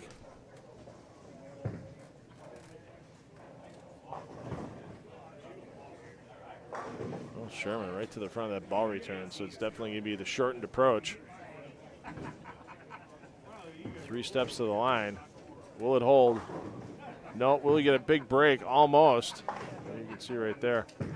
Just running out of room. Still a game in the 250s with a conversion and count. I'll get Sherman in the plus triple digits, and if you're a Brad and Kyle fan, you get half of them tomorrow. Brad Miller already on his way home, or wherever he may be headed after A squad today. Struggles most of the day for Miller, but a great. Hey, there we go. Put it back through. Not the way you really want to finish your day.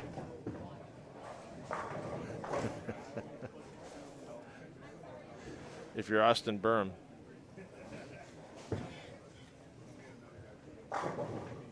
Any mark here, and we'll have a new leader overall after 2 squads, and that'll be Michael Davidson.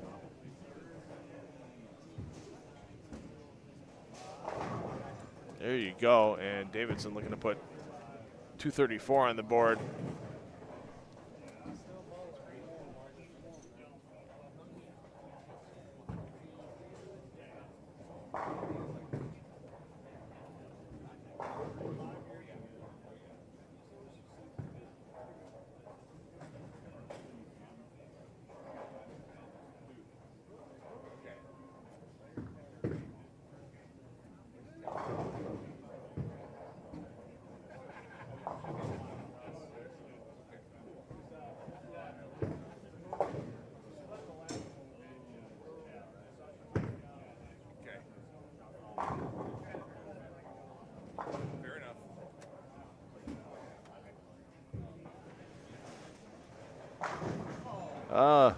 In the 220, so a new leader, Michael Davidson, after A and B squad. Sherman 250, nicely done. Let's see if we can get a big finish here for Keplinger as he's looking to move on to tomorrow with as many pins as possible. Looking ugly there for a little bit, but that big conversion in the 6th frame of the 24810. Still gives Keplinger hope that he can add 2 pins to his plus 171. If he doesn't, if he spare a strike in the 10th, a good count, still in the plus 140 to 150 range. You can sleep pretty good tonight on that score before coming back tomorrow at 11 a.m. for the round of 24. Once again, if you join us late, no match play this weekend. Everything is just keep piling on the pins.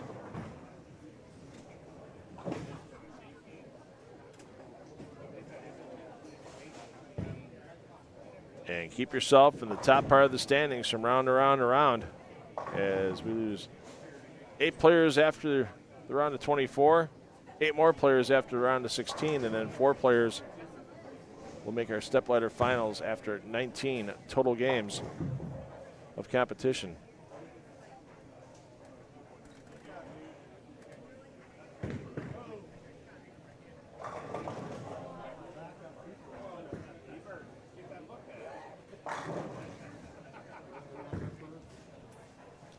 That's what makes these guys so darn good.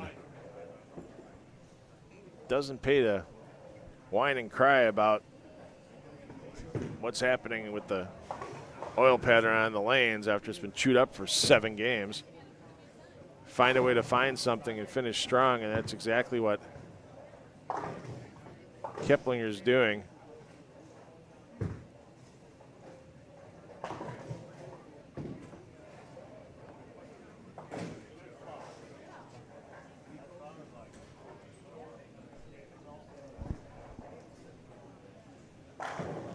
Great toss there, Keplinger. What a finish to hold on to that plus 171 total. Assuming 8 or better on the fill. A.J. Johnson a little high. He should be happy the 9 went on that hit.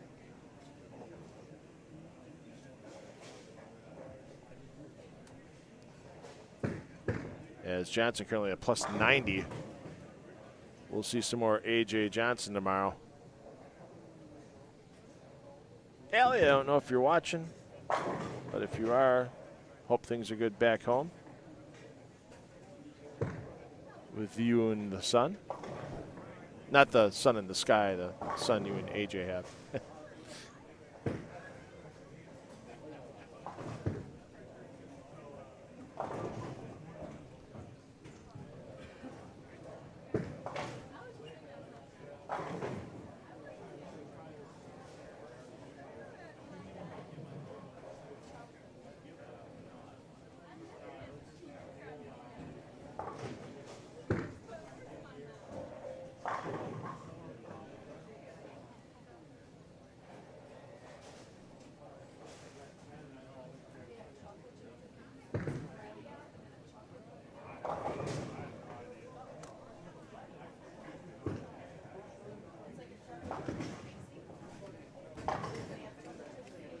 Sterner can get to 224. Sterner is in the plus at plus 47. So plus 70, yeah, it's one would think, like I said, anybody who was near plus 80, I thought coming into the day was going to leave the building and feel pretty good about their efforts and know they're coming back tomorrow to get a check and battle for this Kremer Roofing Classic title.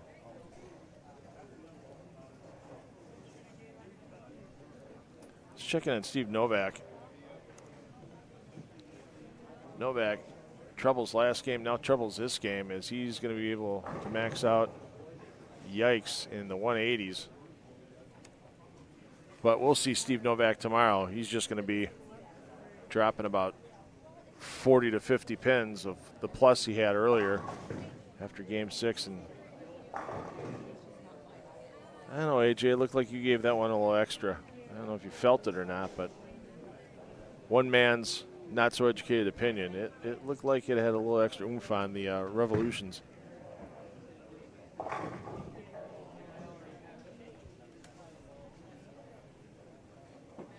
So we're going to end the audio portion of your programming here for B Squad. Once again, we'd like to thank our season-long sponsor with 10 on the Deck Productions for our PBA regional live streaming in conjunction with the PBA with H5G Brands. They are the official merchandiser of the PBA. Might be a little warm for that PBA beanie today, but get yourself ready for winter. Order up now. Check out what items might be on sale at h5gbrands.com as AJ Johnson overcuts that 3-pin towards the 7. So we'll have a fresh application of this 43-foot Earl Anthony pattern.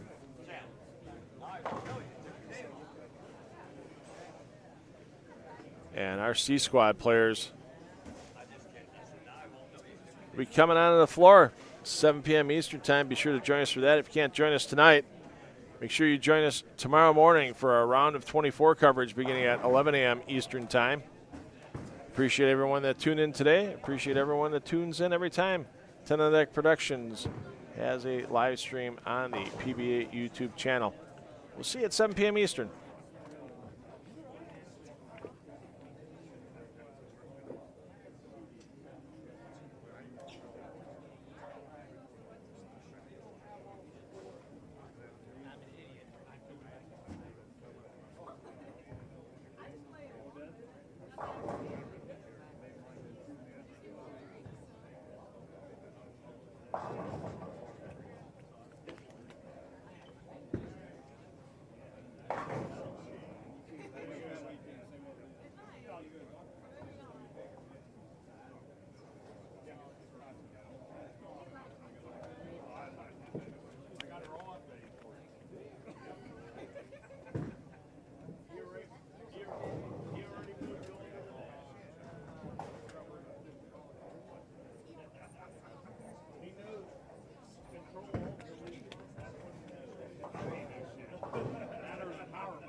meet you. You too.